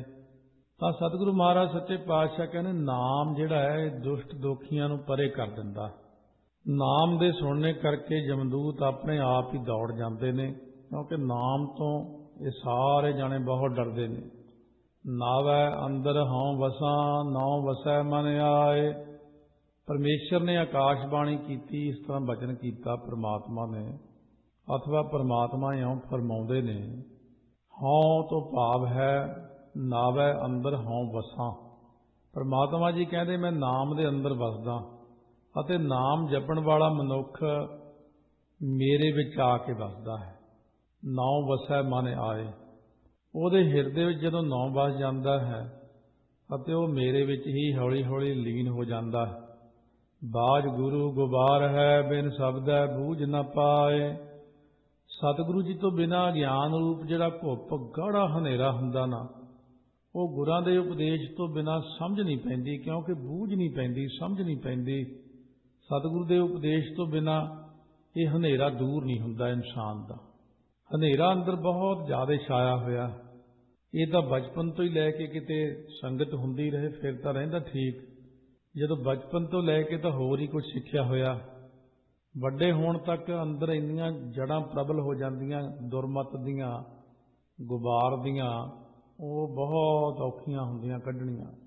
ਮਹਾਰਾਜ ਕਹਿੰਦੇ ਬਚਪਨ ਤੋਂ ਹੀ ਲੈ ਕੇ ਜੇ ਕਿਤੇ ਕਿਰਪਾ ਹੋ ਜੇ ਮਹਾਰਾਜ ਦੀ, ਸਤਸੰਗਤ ਪਹਿਲਾਂ ਤੋਂ ਮਿਲਦੀ ਰਹੇ, ਘੁੱਪ ਗਾੜੇ ਹਨੇਰੇ ਤੋਂ ਫਿਰ ਬਚ ਜਾਈਦਾ। ਪਰ ਫਿਰ ਵੀ ਸਤਿਗੁਰੂ ਦਾ ਜਿਹੜਾ ਪ੍ਰਕਾਸ਼ ਹੈ ਨਾ, ਕਿੰਨਾ ਮਰਜੀ ਦੁਰਮਤ ਹੋਵੇ ਛਿਨ ਵਿੱਚ ਕੱਟ ਦਿੰਦੇ। ਗੁਰਮਤੀ ਪ੍ਰਗਾਸ ਹੋਏ, ਸੱਚ ਰਹਿ ਲਿਵ ਲਾਏ। ਗੁਰਮਤੀਆਂ ਨੂੰ ਗਿਆਨ ਹੋ ਗਿਆ, ਪ੍ਰਗਾਸ ਹੋ ਗਿਆ ਉਹਨਾਂ ਦੇ ਅੰਦਰ, ਇਸ ਕਰਕੇ ਉਹ ਸੱਚ 'ਚ ਲਿਵ ਲਾ ਕੇ ਬੈਠੇ ਰਹਿੰਦੇ ਹਮੇਸ਼ਾ, ਕਿਉਂਕਿ ਉਹਨਾਂ ਨੂੰ ਅੰਦਰ ਅਕਲ ਆ ਗਈ, ਸੋਝੀ ਪੈਦਾ ਹੋ ਗਈ ਉਹਨਾਂ ਦੇ ਮਨ ਦੇ ਅੰਦਰ। ਤਿੱਥੈ ਕਾਲ ਨਾ ਸੰਚਰੈ, ਜੋਤੀ ਜੋਤ ਸਮਾਏ। ਜਿੱਥੇ ਗੁਰਮਤੀਏ ਨੇ ਨਾ, ਉੱਥੇ ਕਾਲ ਨਹੀਂ ਪਹੁੰਚ ਸਕਦਾ। ਸੰਚਰੈ ਤੋਂ ਭਾਵ ਪਹੁੰਚਣਾ, ਕਿਉਂਕਿ ਗੁਰਮਤੀਆਂ ਦੀ ਜੋਤ ਜਿਹੜੀ ਆ ਨਾ, ਉਹ ਜੋਤ ਸਰੂਪ ਪਰਮਾਤਮਾ ਦੇ ਵਿੱਚ ਅਭੇਦ ਹੋ ਗਈ, ਲੀਨ ਹੋ ਗਈ। ਜਿਉਂ ਪਾਣੀ ਸੰਗ ਪਾਣੀ ਵਾਂਗੂ ਲੀਨ ਹੋਣ ਕਰਕੇ ਉੱਥੇ ਕਾਲ ਨੇ ਕਿੱਥੇ ਜਾਣਾ। ਤੂੰ ਹੈ ਸਾਜਨ ਤੂੰ ਸੁਜਾਨ, ਤੂੰ ਆਪੇ ਮੇਲਣਹਾਰ। हे ਵਾਹਿਗੁਰੂ ਜੀ, ਤੁਸੀਂ ਆਪ ਹੀ ਸੱਜਣ ਹੋ, ਆਪ ਹੀ ਸੁਜਾਨ ਹੁੰਦਾ, ਚਤਰ ਹੋ, ਸਿਆਣੇ ਹੋ, ਅਤੇ ਆਪ ਹੀ ਆਪਣੇ ਸੇਵਕਾਂ ਨੂੰ ਆਪਣੇ ਨਾਲ ਮੇਲਣ ਵਾਲੇ ਹੋ ਜੀ। ਗੁਰ ਸਬਦੀ ਸਾਲਾਹੀ ਹੈ, ਅੰਤ ਨਾ ਪਾਰਾਵਾਰ। ਗੁਰਾਂ ਦੇ ਉਪਦੇਸ਼ ਦੁਆਰਾ ਹਮੇਸ਼ਾ ਉਹਨੂੰ ਸਲਾਹੁਣਾ ਕਰੀਏ, ਕਿਉਂਕਿ ਆਪਣੇ ਆਪ ਅਸੀਂ ਸਲਾਹ ਨਹੀਂ ਸਕਦੇ। ਕਈ ਵਾਰੀ ਸਲਾਹੁਤਾ ਕਰਦਿਆਂ ਕਰਦਿਆਂ ਉਲਟੀ ਗੱਲ ਹੋ ਜਾਂਦੀ, ਕਹਿ ਨਹੀਂ ਹੁੰਦਾ ਕਿ ਸਿਫਤ ਕਿਵੇਂ ਕਰੀਏ। ਇਸੇ ਕਰਕੇ ਗੁਰਾਂ ਨੇ ਸ਼ਬਦ ਉਚਾਰ ਦਿੱਤੇ ਸਿਫਤ ਦੇ। ਸਿਫਤ ਦੇ ਸ਼ਬਦ ਉਚਾਰਨਾ ਕਰੀਏ ਤਾਂ ਪਰਮਾਤਮਾ ਦੀ ਸਿਫਤ ਆਪੇ ਹੀ ਹੋ ਜਾਂਦੀ ਹੈ। ਜਿਹਦੇ ਪਾਰ ਔਰ ਵਾਰ ਦਾ ਕੋਈ ਅੰਤ ਹੀ ਨਹੀਂ ਆਉਂਦਾ, ਉਹਦੀ ਸਲਾਹੁਤਾ ਕਰੀਏ ਪਰਮਾਤਮਾ ਦੀ ਸ਼ਬਦ ਦੇ ਨਾਲ। ਤਿੱਥੈ ਕਾਲ ਨਾ ਅਪੜੈ, ਜਿੱਥੈ ਗੁਰ ਕਾ ਸ਼ਬਦ ਅਪਾਰ। ਜਿੱਥੇ ਅਪਾਰ ਪ੍ਰਭੂ ਦੀ ਪ੍ਰਾਪਤੀ ਕਰਨ ਵਾਲਾ ਗੁਰੂ ਉਪਦੇਸ਼ ਹੈ ਨਾ, ਸਤਿਗੁਰੂ ਦਾ ਸ਼ਬਦ ਹੈ ਜਿੱਥੇ, ਉਹ ਜਗ੍ਹਾ ਤੇ ਤਾਂ ਕਾਲ ਵੀ ਨਹੀਂ ਪਹੁੰਚ ਸਕਦਾ। ਪਹਿਲਾਂ ਵੀ ਕਿਹਾ ਤਿੱਥੈ ਕਾਲ ਨਾ ਸੰਚਰੈ, ਜੋਤੀ ਜੋਤ ਸਮਾਏ। ਹੁਣ ਵੀ ਕਹਿੰਦੇ ਨੇ ਤਿੱਥੈ ਕਾਲ ਨਾ ਅਪੜੈ, ਜਿੱਥੈ ਗੁਰ ਕਾ ਸ਼ਬਦ ਅਪਾਰ। ਅਪਾਰ ਗੁਰਾਂ ਦਾ ਸ਼ਬਦ ਜਿਸ ਜਗ੍ਹਾ ਜੀਵ ਨੂੰ ਪਹੁੰਚਾਉਂਦਾ, ਉੱਥੇ ਕਾਲ ਨਹੀਂ ਪਹੁੰਚ ਸਕਦਾ, ਕਿਉਂਕਿ ਕਾਲ ਵੀ ਕਿਸੇ ਹੱਦ ਤੱਕ ਹੀ ਜਾ ਸਕਦਾ। ਸੱਚਖੰਡ ਨੂੰ ਜਾਂਦਿਆਂ ਹੋਇਆਂ ਇੱਕ ਹੱਦ ਆ ਜਾਂਦੀ ਹਰੇਕ ਦੀ। ਦੇਵੀ ਦੇਵਤੇ ਜਦੋਂ ਲੈਣ ਆਉਂਦੇ ਮਹਾਰਾਜ ਨੂੰ, ਸਤਿਕਾਰ ਨਾਲ ਅੱਗਿਓਂ ਫੁੱਲਾਂ ਦੀ ਵਰਖਾ ਕਰਨੀ, ਵਿਮਾਨ ਅੱਗੇ ਅੱਗੇ ਜਾਂਦਾ ਸੀ। ਸਾਰੇ ਜਾਣੇ ਆਪੋ ਆਪਣੀ ਹੱਦ ਤੱਕ ਹੀ ਸੀਮਿਤ ਹੁੰਦੇ, ਫਿਰ ਪਿੱਛੇ ਮੁੜ ਆਉਂਦੇ ਨੇ, ਕਿਉਂਕਿ ਕਾਲ ਦੀ ਵੀ ਇੱਕ ਹੱਦ ਹੈ। ਕਾਲ ਨੂੰ ਵੀ ਇੱਕ ਇਲਾਕਾ ਦਿੱਤਾ, ਇੰਨੇ ਏਰੀਏ 'ਚ ਤੇਰਾ ਸੁਰਾਜ ਹੈ, ਮੇਰੇ ਇਲਾਕੇ ਵਿੱਚ ਨਹੀਂ ਆਉਣਾ। ਪਰਮਾਤਮਾ ਦੇ ਇਲਾਕੇ ਵਿੱਚ ਕਾਲ ਨਹੀਂ ਜਾਂਦਾ। ਜਿੱਥੇ ਸੰਤ ਤੁਮਾਰੇ ਤੁਮਰੇ ਪ੍ਰੀਤਮ ਤਿਨ ਕੋ ਕਾਲ ਨਾ ਖਾਤੇ, ਉਹਨਾਂ ਨੂੰ ਕਾਲ ਨਹੀਂ ਖਾਂਦਾ। ਹੁਕਮੀ ਸਭੇ ਉਪਜੈ, ਹੁਕਮੀ ਕਾਰ ਕਮਾਹੇ। ਹੁਕਮੀ ਜੋ ਪਰਮਾਤਮਾ ਨਾ, ਪਰਮਾਤਮਾ ਦੇ ਹੁਕਮ ਵਿੱਚ ਸਾਰੇ ਜੀਵ ਪੈਦਾ ਹੋਏ ਨੇ ਅਤੇ ਹੁਕਮ ਦੇ ਵਿੱਚ ਹੀ ਕਾਰ ਕਮਾਹੇ ਕੰਮ ਕਰਦੇ ਨੇ। ਹੁਕਮੀ ਕਲ ਹੈ ਵਸ ਹੈ, ਹੁਕਮੀ ਸਾਚ ਸਮਾਹੇ। ਹੁਕਮੀ ਜੋ ਪਰਮਾਤਮਾ ਦੇ ਹੁਕਮ ਵਿੱਚ ਹੀ ਕਾਲ ਦੇ ਵਸ ਵਿੱਚ ਪੈਂਦੇ ਨੇ ਲੋਕ ਅਤੇ ਪ੍ਰਮਾਤਮਾ ਦੇ ਹੁਕਮ ਵਿੱਚ ਹੀ ਇਹ ਜੀਵ ਜਿਹੜੇ ਨੇ ਸੱਚ ਦੇ ਵਿੱਚ ਜਾ ਕੇ ਸਮਾ ਜਾਂਦੇ ਨੇ। ਉਹ ਸੋਝੀ ਪਾ ਦਿੰਦਾ, ਅੰਦਰ ਅਕਲ ਆ ਜਾਂਦੀ ਬੰਦੇ ਨੂੰ, ਪਰਦੇ ਖੁੱਲ੍ਹ ਜਾਂਦੇ ਨੇ ਅੰਦਰਲੇ। ਨਾਨਕ ਜੋ ਤਿਸ ਭਾਵੈ ਸੋ ਥੀਐ, ਇਹਨਾਂ ਜਨਤਾ ਵਸ ਕਿਛ ਨਾਹੀਂ। ਮਹਾਰਾਜ ਕਹਿੰਦੇ ਜੋ ਵਾਹਿਗੁਰੂ ਨੂੰ ਭਾਉਂਦਾ ਉਹੀ ਕੁਝ ਹੁੰਦਾ, ਇਹਨਾਂ ਵਿਚਾਰੇ ਜੀਵਾਂ ਦੇ ਵਸ ਵਿੱਚ ਕੁਝ ਵੀ ਨਹੀਂ ਹੈ। ਇਹ ਤਾਂ ਕਹਿਣ ਦੀਆਂ ਗੱਲਾਂ ਨੇ ਕਿ ਮੈਂ ਕਰ ਦਿਆਂਗਾ, ਜੇ ਮੈਂ ਨਾ ਹੁੰਦਾ, ਮੈਂ ਐਂ ਕਰ ਦਿੱਤਾ ਹੈ। ਇਹ ਹਉਮੈ ਦੇ ਵਾਕ ਕਹਿ ਸਕਦੇ ਨੇ, ਪਰ ਕਰ ਕੁਝ ਵੀ ਨਹੀਂ ਸਕਦੇ। ਸ੍ਰੀ ਰਾਗ ਮਹੱਲਾ ਪਹਿਲਾ। ਜੀਵ ਦੇ ਨਾਂ ਤਰਨ ਦਾ ਕਾਰਨ ਦੱਸਦੇ ਨੇ, ਜੀਵ ਤਰਦਾ ਕਿਉਂ ਨਹੀਂ। ਸ੍ਰੀ ਰਾਗ ਦੇ ਵਿੱਚ ਪਹਿਲੇ ਪਾਤਸ਼ਾਹ, ਮਨ ਝੂਠੈ ਤਨ ਝੂਠ ਹੈ, ਜਿਹਵਾ ਝੂਠੀ ਹੋਏ। ਮਹਾਰਾਜ ਕਹਿੰਦੇ ਇਹ ਭੈੜਿਆਂ ਸੰਕਲਪਾਂ ਦੇ ਮਨ ਦੇ ਅੰਦਰ ਆਉਣ ਕਰਕੇ ਨਾ ਬੰਦੇ ਦਾ ਜਿਹੜਾ ਮਨ ਹੈ ਇਹ ਅਪਵਿੱਤਰ ਹੋ ਜਾਂਦਾ।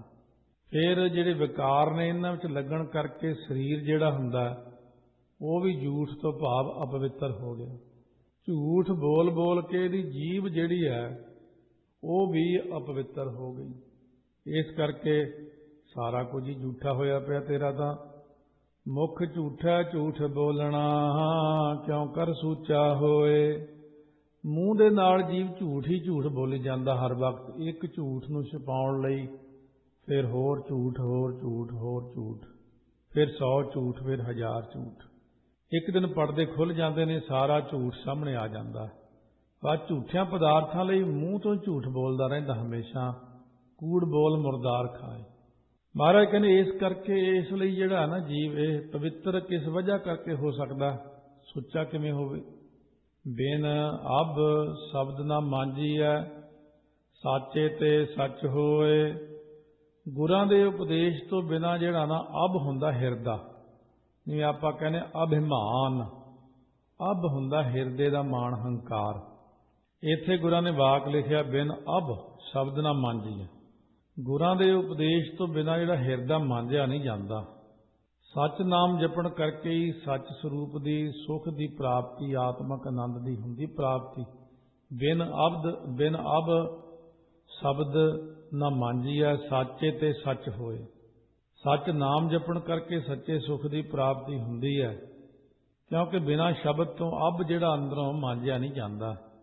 ਮੁੰਦੇ ਗੁਣਹੀਣੀ ਸੁਖ ਕੇ, ਇਹ ਜੀਵ ਰੂਪ ਮੁੰਦੇ ਇਸਤਰੀਏ, ਸ਼ੁਭ ਗੁਣਾਂ ਤੋਂ ਬਿਨਾਂ ਜਿਹੜਾ ਨਾ ਕਿਵੇਂ ਸੁਖ ਹੋ ਸਕਦਾ। ਸ਼ੁਭ ਗੁਣ ਪਹਿਲਾਂ ਪ੍ਰਾਪਤ ਕਰ, ਸ਼ੁਭ ਗੁਣ ਗੁਰਬਾਣੀ ਨੇ ਬਖਸ਼ਿਸ਼ ਕਰਨੇ ਤੈਨੂੰ। ਫਿਰ ਰਲੀਆ ਰਸ ਮਾਣ ਦੀ, ਸਾਚ ਸ਼ਬਦ ਸੁਖ ਨੇਹ ਰਹਾਉ। ਜੇ ਤੂੰ ਸੁਖ ਸਰੂਪ ਸੱਚੇ ਗੁਰਾਂ ਦੇ ਉਪਦੇਸ਼ ਵਿੱਚ ਪ੍ਰੇਮ ਕਰੇਂਗੀ ਨਾ, ਸਾਚ ਸ਼ਬਦ ਸੁਖ ਨੇਹ, ਤਾਂ ਹੀ ਤੂੰ ਰਲੀਆਂ ਖੁਸ਼ੀਆਂ ਵਾਲੇ ਪੀਰੀ ਦੇ ਪਰਮਾਤਮਾ ਦੇ ਰਸ ਨੂੰ ਮਾਣਸੀ ਆਨੰਦ ਨੂੰ ਭੋਗੇਂਗੀ। ਤਾਈਓ ਵਿਸ਼ਰਾਮ ਦੇ ਕੇ ਕਹਿੰਦੇ ਨੇ ਰਹਾਉ ਤੋਂ ਭਾਵ। ਫਿਰ ਪਰਦੇਸੀ ਜੇ ਥੀਐ, ਧਨ ਵਾਂਢੀ ਚੂਰੇ। ਜੇ ਜੀਵ ਰੂਪ ਇਸਤਰੀ ਨੂੰ ਪਤੀ ਪਰਮਾਤਮਾ ਪਰਦੇਸੀ ਹੋ ਜੇ। ਪਰਮਾਤਮਾ ਪਰਦੇਸੀ ਕਿਵੇਂ ਹੋ ਗਿਆ? ਪਰਦੇਸੀ ਹੋਈ ਹੈ ਕਿਉਂ ਜੀ? ਕਹਿੰਦੇ ਕਿਉਂਕਿ ਸਾਖਿਆਤ ਹੀ ਨਹੀਂ ਹੋਇਆ ਹੈ। ਹੁਣ ਜਦ ਪਰਮਾਤਮਾ ਸਾਹਮਣੇ ਹੀ ਨਹੀਂ ਦਿਖਦਾ, ਇਹਦੇ ਭਾਣੇ ਤਾਂ ਦੂਰ ਹੀ ਹੈ। ਕੋਈ ਕਹਿੰਦਾ ਬਹੁਤ ਦੂਰ ਹੈ ਪਰਮਾਤਮਾ, ਤਾਂ ਜੀਵ ਰੂਪ ਜਿਹੜੀ ਇਸਤਰੀ ਹੈ ਵਾਂਢੀ ਹੁੰਦੀ, ਵਿਛੜ ਕੇ ਫਿਰ ਇਹ ਝੂਰਦੀ ਰਹਿੰਦੀ ਹੈ। ਸੋ ਇਸ ਤਰ੍ਹਾਂ ਮਹਾਰਾਜ ਸੱਚੇ ਪਾਤਸ਼ਾਹ ਕਹਿੰਦੇ ਨੇ, ਵੈਸਾਖ ਧੀਰਨ ਕਿਉਂ ਵਾਂਢੀਆ, ਜਿਨ੍ਹਾਂ ਪ੍ਰੇਮ ਵਿਛੋ ਹਰ ਸਾਜਨ ਪੁਰਖ ਵਿਸਾਰ ਕੈ, ਲੱਗੀ ਮਾਇਆ ਤੋਂ। ਇਸ ਕਰਕੇ ਸਤਿਗੁਰੂ ਮਹਾਰਾਜ ਕਹਿੰਦੇ ਨੇ ਵਾਂਢੀਆਂ ਹੁੰਦਾ, ਵਾਂਢੇ ਚਲੇ ਜਾਣਾ, ਵਿਛੜ ਜਾਣਾ, ਵਿਛੋੜਾ ਹੋ ਜਾਣਾ। ਇਹ ਵਿਛੜ ਕੇ ਝੂਰਦੀ ਰਹਿੰਦੀ ਹੈ ਕਿਉਂਕਿ ਪਤੀ ਪਰਮਾਤਮਾ ਪਰਦੇਸੀ ਹੋ ਗਿਆ, ਸਾਖਿਆਤ ਨਾ ਹੋਇਆ। ਉਹ ਜਿਉਂ ਜਲ ਥੋੜੈ ਮਛਲੀ ਕਰਨ ਪਲਾਵ ਕਰੇ। ਜਿਵੇਂ ਥੋੜੇ ਪਾਣੀ ਵਿੱਚ ਮੱਛੀ ਕਰਨ ਪਲਾਵ ਕਰਦੀ, ਹੱਥ ਪੱਲਾ ਜਾਂ ਮਾਰਦੀ ਹੈ ਕਿ ਮੈਂ ਬਚ ਜਾ, ਪਰ ਥੋੜੇ ਪਾਣੀ ਵਿੱਚ ਚਿੱਕੜ ਜੇ 'ਚ ਮੱਛੀ ਵਿਚਾਰੀ ਤੜਫੀ ਜਾਂਦੀ ਹੈ, ਯਤਨ ਹੀ ਕਰਦੀ ਬਸ। ਜਿਉਂ ਜਲ ਥੋੜ੍ਹਾ ਮੱਛਲੀ ਪਾਠ ਵੀ ਆਉਂਦਾ ਹੈ, ਮੰਮੇ ਨੂੰ ਕਰਨਾ ਲੱਗ ਕੇ। ਕਈ ਥਾਈਂ ਇੱਥੇ ਮੱਛਲੀ ਲਿਖਿਆ ਹੋਇਆ, ਕਈ ਥਾਂ ਮੱਛਲੀ ਵੀ ਲਿਖਿਆ ਹੁੰਦਾ। फिर भावै सुख पाईऐ ਜਾਂ आपे नदर करे। ਜਾਂ ਆਪ ਗੁਰੂ ਸਾਹਿਬ ਜੀ ਕਿਰਪਾ ਦ੍ਰਿਸ਼ਟੀ ਨਾਲ ਇਹ ਜੀਵ ਵੱਲ ਤੱਕਣ ਨਾ ਤਾਂ ਇਹ ਪ੍ਰਮਾਤਮਾ ਨੂੰ ਭਾ ਜਾਂਦੀ। ਜੇ ਗੁਰੂ ਸਾਹਿਬ ਤੱਕ ਲੈਣ ਕਿਰਪਾ ਦ੍ਰਿਸ਼ਟੀ ਨਾਲ ਭਰਮੈ ਕਿ ਛੌੜ ਕੱਟ ਦੇਣੇ ਦੇ, ਫਿਰ ਪੀਰੀ ਨੂੰ ਭਾਣ ਕਰਕੇ ਕਹਿੰਦੇ ਭਾਉਣ ਕਰਕੇ ਪ੍ਰਮਾਤਮਾ ਨੂੰ ਸੁਖ ਪਾਉਂਦੀ। ਫਿਰ ਸਾਲਾਹੀ ਆਪਣਾ ਸਖੀ ਸਹੇਲੀ ਨਾਲ। ਸਹੇਲੀ ਸਖੀ ਜਿਹੜੀਆਂ ਪਿਆਰੀਆਂ ਮਹਾਤਮਾ ਰੂਪ ਸਖੀਆਂ ਨੇ, ਸੰਗੀ ਸਤਸੰਗੀ ਜਨ ਨੇ, ਆਪਣੇ ਪਿਆਰੇ ਨਾਮ ਜਪਣ ਵਾਲੇ, ਉਹਨਾਂ ਨਾਲ ਮਿਲ ਕੇ ਆਪਣੇ ਪਤੀ ਪ੍ਰਮਾਤਮਾ ਨੂੰ ਸਲਾਹੁਣਾ ਕਰੇ ਬੈਠ ਕੇ। ਆਵੋ ਭੈਣੇ ਗਲ ਮਿਲੈ ਅੰਕ ਸਹੇਲਣੀਆਂ, ਮਿਲ ਕੇ ਕਰੈ ਕਹਾਣੀਆਂ ਸਮਰੱਥ ਕੰਤ ਕੀਆਂ। ਤਨ ਸੋ ਹੈ ਮਨ ਮੋਹਿਆ ਰਤੀ ਰੰਗ ਨਿਹਾਲ। ਉਹ ਨਿਹਾਲ ਰੂਪ ਪ੍ਰਮਾਤਮਾ ਦੇ ਸਲਾਹੁਣੇ ਕਰਕੇ ਸਰੀਰ ਸੋਭਨੀਕ ਹੋ ਜਾਂਦਾ, ਮਨ ਵੀ ਮੋਹਿਤ ਹੁੰਦਾ, ਮਨ ਵੀ ਖਿੱਚਿਆ ਜਾਂਦਾ ਹੈ। ਬਾਣੀ ਵੀ ਉਹਦੇ ਰੰਗ ਪ੍ਰੇਮ ਵਿੱਚ ਹੀ ਰੰਗੀ ਰਹਿੰਦੀ ਹੈ, ਭਾਵ ਬੋਲੀ ਵੀ ਉਹੀ ਹੋ ਜਾਂਦੀ ਹੈ, ਸਰੀਰ ਵੀ ਸੋਹਣਾ ਹੋ ਜਾਂਦਾ ਹੈ, ਮਨ ਵੀ ਪ੍ਰਮਾਤਮਾ ਵੱਲ ਖਿੱਚਿਆ ਜਾਂਦਾ ਹੈ। ਤਨ ਸੋ ਹੈ ਤੋਂ ਭਾਵ ਸੋਹਣੇ ਸਰੀਰ ਵਾਲਾ ਜੋ ਪ੍ਰਮਾਤਮਾ ਹੈ, ਉਹਦੇ ਰੰਗ ਆਨੰਦ ਵਿੱਚ ਇਹ ਜਿਹੜੀ ਆ ਨਾ ਰੱਤੀ ਭਰਵੀ ਜੀ ਦਾ ਮਨ ਮੋਹਿਆ ਹੈ, ਉਹ ਵੀ ਨਿਹਾਲ ਹੋ ਗਈ। ਸ਼ਬਦ ਸਵਾਰੀ ਸੋਹਣੀ ਫਿਰ ਰਾਵੇ ਗੁਣ ਨਾਲ। ਜਿਹਨੇ ਗੁਰਾਂ ਦੇ ਉਪਦੇਸ਼ ਦੁਆਰਾ ਆਪਣੇ ਅੰਤਹਿਕਰਨ ਰੂਪ ਸੇਜਾ ਜਿਹੜੀ ਸੋਹਣੀ ਹੈ ਉਹਨੂੰ ਸਵਾਰਨਾ ਕੀਤਾ। ਸ਼ਬਦ ਸਵਾਰੀ ਸੋਹਣੀ, ਉਹ ਸ਼ੁਭ ਗੁਣਾਂ ਦੇ ਨਾਲ ਹੋ ਕੇ ਪਤੀ ਪ੍ਰਮਾਤਮਾ ਦੇ ਆਨੰਦ ਨੂੰ ਭੋਗਦੀ ਹੈ, ਰਾਵਦੀ ਹੈ। ਉਹਦਾ ਆਨੰਦ ਵੱਖਰਾ ਹੈ, ਮਾਇਆ ਦਾ ਆਨੰਦ ਵੱਖਰਾ ਹੈ। ਮਾਇਆ ਦਾ ਆਨੰਦ ਸਾਰੇ ਝੂਠੇ ਨੇ। ਮਹਾਰਾਜ ਕਹਿੰਦੇ ਆਨੰਦ ਆਨੰਦ ਸਭ ਕੋ ਕਹੈ, ਆਨੰਦ ਗੁਰੂ ਤੇ ਜਾਣਿਆ। ਜਾਣਿਆ ਆਨੰਦ ਸਦਾ ਗੁਰ ਤੇ, ਕਿਰਪਾ ਕਰੇ ਪਿਆਰਿਆ। ਮਹਾਰਾਜ ਕਹਿੰਦੇ ਜਦੋਂ ਵਾਹਿਗੁਰੂ ਕਿਰਪਾ ਕਰਦੇ ਨੇ ਤਾਂ ਇਸ, ਕਿਉਂਕਿ ਦੁਨਿਆਵੀ ਆਨੰਦ ਤਾਂ ਕੁਝ ਵੀ ਚੀਜ਼ ਨਹੀਂ। ਜਿਹੜਾ ਪ੍ਰਮਾਤਮਾ ਦਾ ਆਨੰਦ ਹੈ ਉਹ ਸ਼ੁੱਧ ਅਤੇ ਨਿਰਮਲ ਹੁੰਦਾ। ਦੁਨਿਆਵੀ ਜਿਹੜੇ ਆਨੰਦ ਹੁੰਦੇ ਨੇ ਇਹ ਮੈਲ ਵਾਲੇ ਆਨੰਦ ਹੁੰਦੇ ਨੇ, ਕਹਿਣ ਮਾਤਰੀ ਆਨੰਦ ਹੈ ਉਹ, ਪਰ ਉਹ ਆਨੰਦ ਨਹੀਂ ਹੁੰਦਾ ਜਿਹਨੂੰ ਲੋਕ ਆਨੰਦ ਕਹਿੰਦੇ ਨੇ। ਕਾਮਣ ਕਾਮ ਨਾ ਆਵਈ ਖੋਟੀ ਅਵਗਣਿਆਰ। ਅਵਗਣਿਆਰ ਜਿਹੜੀ ਅਵਗੁਣਾ ਦਾ ਘਰ ਹੋਣ ਕਰਕੇ ਜੀਵ ਰੂਪ ਇਸਤਰੀ ਖੋਟੀ ਹੋ ਗਈ ਹੈ ਨਾ, ਉਹ ਇਸਤਰੀ ਪਤੀ ਪ੍ਰਮਾਤਮਾ ਦੇ ਕੰਮ ਨਹੀਂ ਆਉਂਦੀ। ਫਿਰ ਪ੍ਰਮਾਤਮਾ ਐਸੀ ਜੀਵ ਰੂਪ ਇਸਤਰੀ ਨੂੰ ਪਸੰਦ ਨਹੀਂ ਕਰਦੇ। ਉਹ ਕਹਿੰਦੇ ਇਹਨੂੰ ਤਾਂ ਉਧਰ ਹੀ ਪਰੇ ਹੀ ਰੱਖੋ ਮੇਰੇ ਕੋਲੋਂ, ਕਿਉਂਕਿ ਉਹ 84-84 ਚ ਗੇੜੇ ਖਵਾਈ ਜਾਂਦੇ, ਉਹਨੂੰ ਆਪਣੇ ਤੋਂ ਦੂਰ ਹੀ ਰੱਖਦੇ ਨੇ। ਜੇ ਮਨੁੱਖਾ ਜਨਮ ਵੀ ਦੇ ਦਿੱਤਾ ਤਾਂ ਉਹਨੂੰ ਪਰੇ ਹੀ ਰੱਖਦੇ ਨੇ, ਕਿਉਂਕਿ ਉਹ ਖੋਟੀ ਆ, ਉਗਣਾ ਵਾਲੀ ਹੋਣ ਕਰਕੇ। ਨਾ ਸੁਖ ਪਈਐ ਸਾਹੁਰੈ ਝੂਠ ਜਲੀ ਵੇਕਾਰ। ਉਹਨੂੰ ਪਈਏ ਸਹੁਰੇ ਤੋਂ ਭਾਵ ਲੋਕ ਪਰਲੋਚ ਸੁਖ ਨਹੀਂ ਹੁੰਦਾ, ਕਿਉਂਕਿ ਉਹ ਝੂਠੀ ਜਿਹੜੀ ਆ ਨਾ, ਝੂਠਾ ਬੰਦਾ ਵਿਕਾਰਾਂ ਵਿੱਚ ਜਲਦਾ ਰਹਿੰਦਾ ਹਮੇਸ਼ਾ। ਉਹਨੂੰ ਸਤਿਗੁਰੂ ਜੀ ਪਸੰਦ ਨਹੀਂ ਕਰਦੇ, ਪ੍ਰਮਾਤਮਾ ਤਾਂ ਬਿਲਕੁਲ ਨਹੀਂ ਕਰਦੇ। ਉਹਨੂੰ ਕਹਿੰਦੇ ਉਹਨੂੰ ਪਰੇ ਰੱਖੋ, ਇਹ ਜੇ ਤੋਂ ਆਪਾਂ ਕੀ ਲੈਣਾ। ਜਿਹਨੇ ਉਦਮ ਨਹੀਂ ਕੀਤਾ ਹੈ ਮਾੜਾ ਮੋਟਾ ਵਿਕਾਰਾਂ ਤੋਂ ਬਚਣ ਦਾ। ਆਵਣ ਵੰਜਣ ਡਾਖੜੋ ਛੋਡੀ ਕੰਤ ਵਿਸਾਰ। ਪਤੀ ਪ੍ਰਮਾਤਮਾ ਨੇ ਉਹਨੂੰ ਆਪਣੇ ਮਨ ਵਿੱਚੋਂ ਵਿਸਾਰ ਹੀ ਛੱਡਿਆ, ਭੁਲਾ ਹੀ ਦਿੱਤਾ। ਇਸ ਕਰਕੇ ਉਹਨੂੰ ਆਵਣ ਵੰਜਣ, ਜੰਮਣ ਮਰਨ ਦਾ ਡਾਖੜੋ ਹੁੰਦਾ, ਦੁੱਖ ਪਿਆ ਹੀ ਰਹਿੰਦਾ। ਜਿਸ ਸੰਸਾਰ ਤੋਂ ਤਰਨਾ ਬੜਾ ਡਾਖੜੋ ਕਠਨ ਹੈ ਨਾ, ਉਹ ਸੰਸਾਰ ਵਿੱਚ ਉਹਦਾ ਆਉਣਾ ਜਾਣਾ ਬਣਿਆ ਹੀ ਰਹਿੰਦਾ। ਫਿਰ ਕੀ ਨਾਰ ਸੁਹਾਵਣੀ ਮੁੱਤੀ ਸੋ ਕਿਤ ਸਾਧ। ਪਤੀ ਪ੍ਰਮਾਤਮਾ ਦੀ ਇਹ ਸ਼ੋਭਨੀਕ ਇਸਤਰੀ ਸੀ ਪਰ ਮੁੱਤੀ, ਪਰ ਇਹ ਪਤੀ ਨਾਲੋਂ ਕਿਤ ਮੁੱਤੀ ਕਿਸ ਕਰਕੇ ਛੁੱਟੜ ਹੋ ਗਈ? ਪਦਾਰਥਾਂ ਦੇ ਸਵਾਦਾਂ ਵਿੱਚ ਲੱਗਣ ਕਰਕੇ ਛੁੱਟੜ ਹੋ ਗਈ। ਇਹ ਅਸਲ ਵਿੱਚ ਪਤੀ ਪ੍ਰਮਾਤਮਾ ਨੇ ਕਿਹਾ ਸੀ ਵੀ ਹੋਰ ਲੋਕ ਸਵਾਦ 'ਚ ਫਸ ਜਾਣ, ਮੈਨੂੰ ਕੋਈ ਚਿੰਤਾ ਨਹੀਂ, ਤੂੰ ਨਾ ਫਸੀ। ਤੂੰ ਜੇ ਮੇਰੇ ਨਾਲ ਜੁੜਿਆ ਤੇ ਦੁਨੀਆ ਦੇ ਸਾਰੇ ਸਵਾਦ ਛੱਡ ਦੇਈਂ ਫਿਰ, ਕਿਉਂਕਿ ਉਹ ਸਵਾਦ ਜਿਹੜੇ ਨੇ ਉਹ ਤੈਨੂੰ ਨਾਮ ਦਾ ਆਨੰਦ ਨਹੀਂ ਆਉਣ ਦੇਣਗੇ। ਰਸ ਸੋਇਨਾ ਰਸ ਰੂਪਾ ਕਾਮਣ ਰਸ ਪਰਮਲ ਕੀ ਬਾਸ। ਰਸ ਘੋੜੇ ਰਸ ਸੇਜਾ ਮੰਦਰ ਰਸ ਮੀਠਾ ਰਸ ਮਾਸ। ਛੱਡਦੀ ਸਵਾਦ, ਤੇ ਇਹ ਤਾਂ ਉਲਟਾ ਗਲ ਪੈਂਦਾ। ਇਹ ਤਾਂ ਜੀ ਆਹ ਚੀਜ਼ ਖਾਣੀ ਚਾਹੀਦੀ ਆ, ਉਹ ਐਂ ਖਾਣੀ ਚਾਹੀਦੀ ਆ, ਇਹ ਖਾਣੀ ਚਾਹੀਦੀ, ਕਰੀ ਜਾ। ਫਿਰ ਪਰਮਾਤਮਾ ਨੂੰ ਨਹੀਂ ਮਿਲ ਸਕਦਾ ਸਵਾਦਾਂ 'ਚ ਪੈ ਕੇ। ਮਹਾਰਾਜ ਕਹਿੰਦੇ ਜਿਹਨੇ ਮੈਨੂੰ ਮਿਲਣਾ ਉਹ ਦੁਨੀਆ ਦੇ ਸਵਾਦ ਜਿਹੜੇ ਨੇ ਘੱਟ ਤੋਂ ਘੱਟ ਲਵੇ। ਸਵਾਦ ਸਵਾਦਾਂ ਨੂੰ ਘਟਾਓ। ਇਹ ਸਵਾਦਾਂ ਦੇ ਮਗਰ ਲੱਗ ਕੇ ਕਹਿੰਦੇ ਤੁਸੀਂ ਮੈਨੂੰ ਛੱਡ ਜਾਂਦੇ ਹੋ।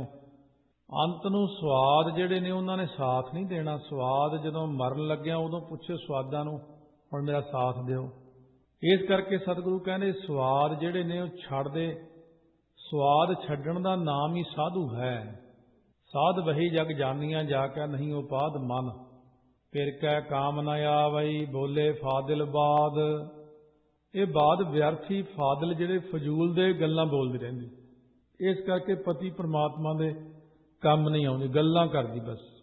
ਜਦੋਂ ਦੇਖੋ ਗੱਲਾਂ, ਗੱਲੀ ਗੱਲਾਂ ਸਿਰਜਣਹਾਰ, ਗੱਲੀ ਹੋਂ ਸੁਹਾਗਣ ਭੈਣੇ, ਕੰਤ ਨਾ ਕਬਹੂ ਮੈਂ ਮਿਲਿਆ। ਦਾਰੇ ਘਾਰੇ ਢੋਈ ਨਾਲ ਹੈ ਛੂਟੀ ਦੂਜੈ ਸਾਧ।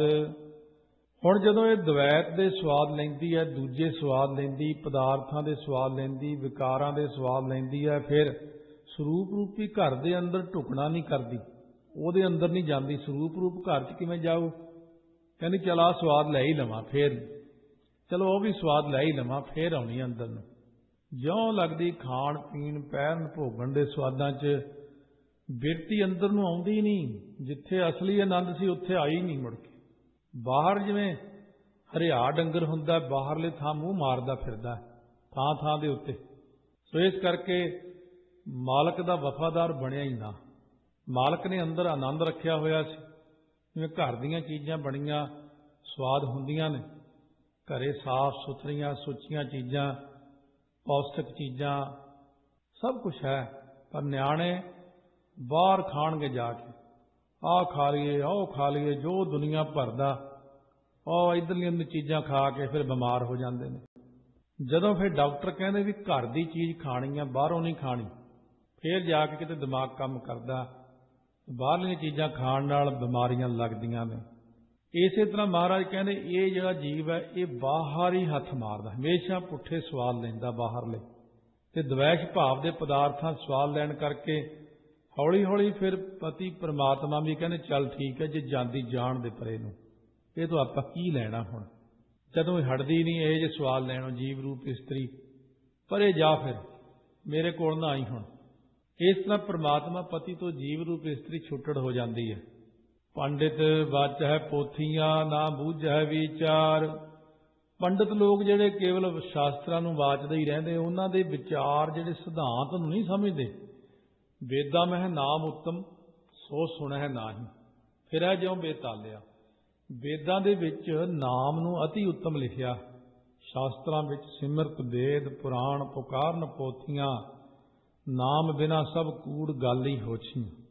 ਪੰਡਿਤ ਉਹ ਹੁੰਦਾ ਜਿਹੜਾ ਪੰਡਾ ਬੁੱਧੀ ਵਾਲਾ ਨਾਮ ਨੂੰ ਜਪੇ, ਰਾਮ ਰਾਮ ਰਾਮ ਰਾਮ ਰਾਮ ਜਪਦਾ ਹੋਇਆ ਤਰ ਜਾਵੇ। ਰਾਵਣ ਪੰਡਿਤ ਹੀ ਸੀ, 4 ਵੇਦਾਂ ਦਾ ਟੀਕਾਕਾਰ ਸੀ, ਪਰ ਅਕਲ ਤਾਂ ਨਹੀਂ ਸੀ। ਅਕਲ ਇੱਕ ਅਲੱਗ ਗੱਲ ਹੈ, ਕਿਆ ਪੜ੍ਹੀਐ ਕਿਆ ਗੁਣੀਆਂ, ਕਿਆ ਵੇਦ ਪੁਰਾਣਾ ਸੁਣੀਐ, ਪੜ੍ਹੇ ਸੁਨੇ ਕਿਆ ਹੋਈ, ਜੋ ਸਹਿਜ ਨਾ ਮਿਲਿਓ ਸੂਈ। ਧਾਰਮਿਕ ਗ੍ਰੰਥਾਂ ਦਾ ਪੜ੍ਹਨਾ ਤਾਂ ਸਫਲਾ ਹੁੰਦਾ ਜੇ ਬਾਣੀ ਪੜ੍ਹੇ, ਜੇ ਭਾਵ ਰਾਮ ਰਾਮ ਜਪੇ। ਮਹਾਰਾਜ ਕਹਿੰਦੇ ਨੇ ਉਹ ਪੰਡਿਤ ਪੋਥੀਆਂ ਬਾਚ ਕੇ ਉਹਦੇ ਵਿੱਚੋਂ ਗਿਆਨ ਦੀਆਂ ਗੱਲਾਂ ਇਕੱਠੀਆਂ ਕਰਕੇ ਕਥਾ ਦੇ ਦੁਆਰਾ ਕੀ ਕਰਦੇ ਨੇ, ਆਨ ਕਉ ਮਤੀ ਦੇ ਚੱਲਹਿ। ਕਹਿੰਦੇ ਹੋਰਨਾਂ ਲੋਕਾਂ ਨੂੰ ਮੱਤਾਂ ਦੇਣ ਵਾਸਤੇ ਉੱਠ ਕੇ ਚੱਲ ਪੈਂਦੇ ਨੇ, ਮੈਂ ਤੁਹਾਨੂੰ ਸਿੱਖਿਆ ਦਿੰਦਾ ਹਾਂ ਆਓ। ਅਤੇ ਆਪ ਕੀ ਕਰਦੇ ਨੇ, ਮਾਇਆ ਕਾ ਵਪਾਰ। ਆਪ ਕਥਾ ਕਰਕੇ ਮਾਇਆ ਦਾ ਵਪਾਰ ਕਰਦੇ ਨੇ ਕਿ ਸਾਨੂੰ ਇੰਨੀ ਮਾਇਆ, ਸਾਨੂੰ ਇੰਨੀ ਮਾਇਆ ਦਿਓ, ਕਥਾ ਤਾਂ ਕਰਾਂਗੇ, 80,000 ਰੁਪਈਆ ਲਾਉਂਗਾ 1 ਘੰਟੇ ਦਾ। ਇਹ ਜਿਹੇ ਵੀ ਵਿਦਵਾਨ, ਚਲੋ ਇਹ ਤਾਂ ਫਿਰ ਛੋਟਾ। ਇੱਕ ਕਹਿੰਦਾ 7 ਦਿਨ ਕਥਾ ਕਰੂੰ 7 ਲੱਖ ਰੁਪਈਆ ਲਊਂਗਾ। ਬਰਨਾਲੇ ਦੀ ਗੱਲ ਹੈ, ਸੀ ਤਾਂ ਹੋਰ ਕਿਸੇ ਮਤ ਦਾ। ਉਹ ਬਾਹਰ ਖੜੇ ਉਹਦੀ ਨਿੰਦਿਆ ਕਰੀ ਜਾਣ ਜਿਹੜੇ ਲੈ ਕੇ ਆਏ ਸੀ। ਕਹਿੰਦੇ ਚਲੋ ਆਪਾਂ ਨੂੰ ਵੀ ਐ ਤਾਂ ਨੁਕਸਾਨ ਨਹੀਂ, 7 ਲੱਖ ਇਹਨੂੰ ਦੇਵਾਂਗੇ, 5-7 ਤਾਂ ਆਪਾਂ ਨੂੰ ਬਾਕੀ ਜਾਣਾ। ਲੋਕ ਸਾਰੇ ਵਪਾਰ ਹੀ ਕਰਦੇ ਆ। ਇਸ ਕਰਕੇ ਸਤਿਗੁਰੂ ਮਹਾਰਾਜ ਕਹਿੰਦੇ ਜਿਹੜੇ ਵਪਾਰ ਨਾਮ ਦਾ ਕਰਦੇ ਨੇ ਉਹ ਪੈਸੇ ਦਾ ਵਪਾਰ ਨਹੀਂ ਕਰਦੇ। ਉਹ ਮਾੜੀ ਮੋਟੀ ਰੋਜੀ ਰੋਟੀ ਤਾਂ ਕੀ ਕਹਿਣਾ, ਮਿਲ ਜੇ ਚੰਗੀ ਗੱਲ ਹੈ, ਪਰ ਇਹ ਨਹੀਂ ਕਿ ਵਪਾਰ ਕਰਨਾ। ਮਹਾਰਾਜ ਸੱਚੇ ਪਾਤਸ਼ਾਹ ਕਹਿੰਦੇ ਨੇ ਇਹ ਸੰਸਾਰ ਦੇ ਜੀਵ ਜਿੰਨੇ ਵੀ ਨੇ ਜੋ ਜਾਣੈ ਮੈਂ ਕਥਨੀ ਕਰਤਾ, व्यापारी बसदा ज्यों फिरता। संसार ਦੇ ਉੱਤੇ ਧਰਤੀ ਜਿਵੇਂ ਵਪਾਰੀ ਫਿਰਦਾ ਇਉਂ ਫਿਰਦਾ, ਵਪਾਰ ਕਰਦਾ ਹੋਇਆ। ਕਥਨੀ ਝੂਠੀ ਜਗ ਭਵੈ ਰਹਿਣੀ, ਸ਼ਬਦ ਸੋ ਸਾਰ। ਇਹ ਜੱਗ ਜਿਹੜਾ ਨਾ, ਜੀਵ ਝੂਠੀਆਂ ਕਥਨੀਆਂ ਦੇ ਕਾਰਨ ਵਿੱਚ ਹੀ ਇੱਧਰ ਉੱਧਰ ਭਟਕਦਾ ਰਹਿੰਦਾ। ਝੂਠੀ ਕਥਨੀ ਵਾਲਾ ਮਨੁੱਖ ਜਗਤ ਵਿੱਚ ਹੀ ਇੱਧਰ ਉੱਧਰ ਭਟਕਦਾ ਫਿਰਦਾ ਰਹਿੰਦਾ। ਅਤੇ ਜੋ ਰਹਿਣੀ ਕਹਿਣੀ ਵਾਲਾ ਮਨੁੱਖ ਹੁੰਦਾ, ਉਹ ਸੰਸਾਰ ਵਿੱਚ ਸ੍ਰੇਸ਼ਟ ਹੈ। ਉਹ ਸ਼ਬਦ ਨੂੰ ਹੀ ਕਮਾਉਂਦਾ, ਜ਼ਿਆਦੇ ਸ਼ਬਦ ਦੀ ਕਮਾਈ ਕਰਦਾ। ਕੇਤੇ ਪੰਡਿਤ ਜੋਤ ਕੀ, ਵੇਦਾਂ ਕਰਹਿ ਵਿਚਾਰ। ਹੁਣ ਕਿੰਨੇ ਪੰਡਿਤ ਲੋਕ ਨੇ ਤਾਂ ਵੇਦਾਂ ਦਾ ਵਿਚਾਰ ਕਰਦੇ ਨੇ, ਕਿੰਨੇ ਜੋਤ ਕੀ ਤੋਂ ਭਾਵ ਜੋਤਸ਼ੀ ਹੈ, ਉਹ ਜੋਤਿਸ਼ ਦਾ, ਵਿਦਿਆ ਦਾ ਹੀ ਵਿਚਾਰ ਕਰਦੇ ਰਹਿੰਦੇ ਨੇ। ਇਹ ਥੱਲੇ ਥੱਲੇ ਦੀਆਂ ਗੱਲਾਂ ਨੇ, ਪਰ ਨਾਮ ਜਿਹੜਾ ਸਭ ਤੋਂ ਉੱਚਾ ਹੋ ਜਾਂਦਾ। ਵਾਦ ਵਿਰੋਧ ਸਲਾਹਣੇ ਵਾਦੇ ਆਵਣ ਜਾਣ। ਪੰਡਿਤ ਲੋਕ ਵੇਦਾਂ ਨੂੰ ਪੜ੍ਹ ਕੇ ਇੱਕ ਦੂਜੇ ਨਾਲ ਵਾਦ ਕਰਦੇ ਨੇ, ਝਗੜਿਆਂ ਨੂੰ ਕਰਦੇ ਨੇ, ਅਤੇ ਜੋਤਸ਼ੀ ਲੋਕ ਵਿਰੋਧ ਦਾ ਹੀ ਸਲਾਹਣਾ ਕਰਦੇ। ਵਾਦ ਵਿਰੋਧ ਕਰਕੇ ਪੰਡਿਤ ਤੇ ਜੋਤਸ਼ੀ ਦੋਹਾਂ ਦਾ ਆਉਣਾ ਜਾਣਾ, ਜੰਮਣਾ ਮਰਨਾ ਹੋ ਰਿਹਾ। ਜੋਤਸ਼ੀ ਕਦੇ ਨਹੀਂ ਕਹਿੰਦਾ ਕਿ ਦੂਜਾ ਜੋਤਸ਼ੀ ਠੀਕ ਹੈ, ਪੰਡਿਤ ਕਦੇ ਨਹੀਂ ਕਹਿੰਦਾ ਕਿ ਦੂਜਾ ਪੰਡਿਤ ਠੀਕ ਹੈ। ਕਹਿੰਦੇ ਉਹਨੂੰ ਤਾਂ ਆਉਂਦਾ ਹੀ ਕੱਖ ਨਹੀਂ, ਉਹ ਤਾਂ ਨਿਕੰਮਾ ਆਦਮੀ ਹੈ। ਮਹਾਰਾਜ ਕਹਿੰਦੇ ਇਸ ਤਰ੍ਹਾਂ ਹੀ ਇੱਕ ਦੂਜੇ ਦੀ ਨਿੰਦਾ ਕਰ ਕਰਕੇ ਜਨਮ ਜਿਹੜਾ ਬੇਅਰਥ ਗਵਾ ਲੈਂਦੇ ਨੇ। ਅਸਲ ਵਿੱਚ ਕੋਈ ਵਿਦਵਾਨ ਪੰਡਿਤ ਸਿਆਣਾ ਘੱਟ ਹੀ ਮਿਲਦਾ, ਜਿਹੜਾ ਸੂਝਵਾਨ ਹੁੰਦਾ। ਸੂਝਵਾਨ ਬੰਦਾ ਕੋਈ ਕੋਈ ਹੁੰਦਾ। ਉਹ ਚੁੰਝਾਂ ਤਿੱਖੀਆਂ ਕਰਨ ਵਾਲੇ ਬਥੇਰੇ ਨੇ ਦੁਨੀਆ ਦੇ ਅੰਦਰ। ਬਿਨ ਗੁਰ ਕਰਮ ਨਾ ਛੁੱਟ ਸੀ, ਕਹਿ ਸੁਣ ਆਖ ਵਖਾਣ। ਚਾਹੇ ਕਿੰਨੇ ਹੀ ਪ੍ਰਸੰਗਾਂ ਨੂੰ ਮੂੰਹ ਦੇ ਨਾਲ ਕਹਿ ਲਵੇ, ਪਰ ਕੰਨਾਂ ਦੁਆਰਾ ਸੁਣ ਲਵੇ, ਪਰ ਗੁਰਾਂ ਦੀ ਕਿਰਪਾ ਤੋਂ ਬਿਨਾਂ ਬੰਦਾ ਛੁੱਟ ਨਹੀਂ ਸਕਦਾ।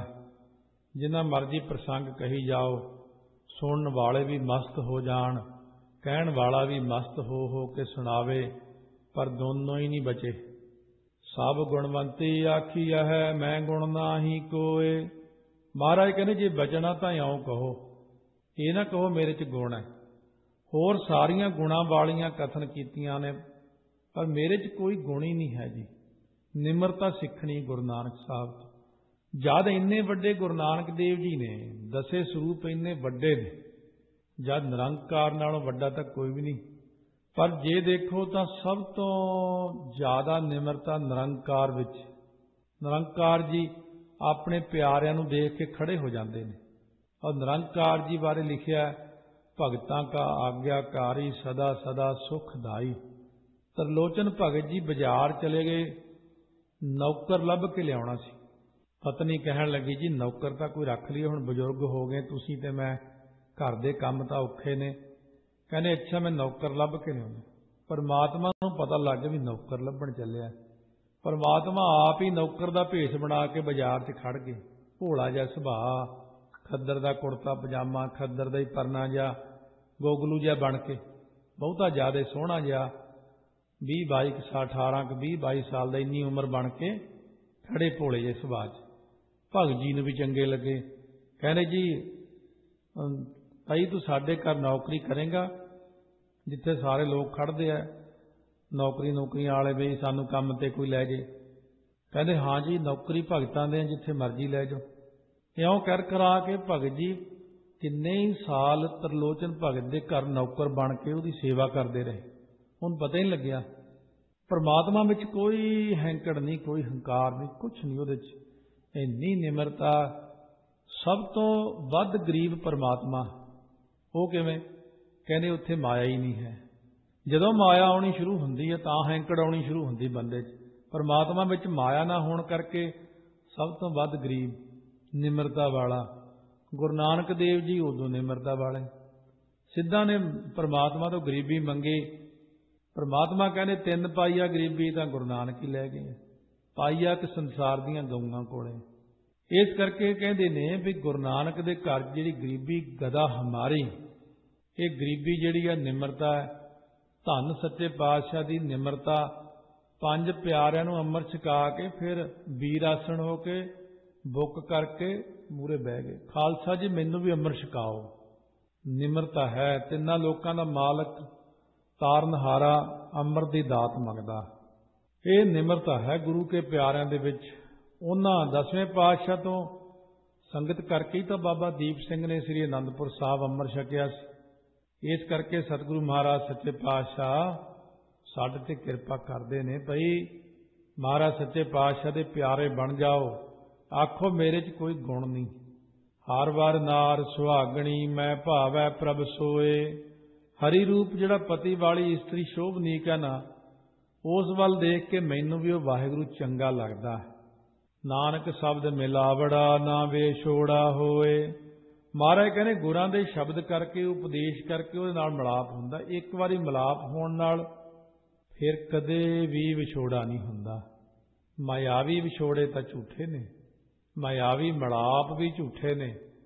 ਮਿਲਾਪ ਹੋ ਜੇ ਫਿਰ ਵਿਛੋੜਾ, ਮਿਲਾਪ ਹੋ ਗਿਆ ਫਿਰ ਵਿਛੋੜਾ। ਪਰ ਜਦੋਂ ਇੱਕ ਵਾਰ ਪਰਮਾਤਮਾ ਨਾਲ ਮਿਲਾਪ ਹੋ ਜਾਂਦਾ ਫਿਰ ਵਿਛੋੜਾ ਹੁੰਦਾ ਹੀ ਨਹੀਂ।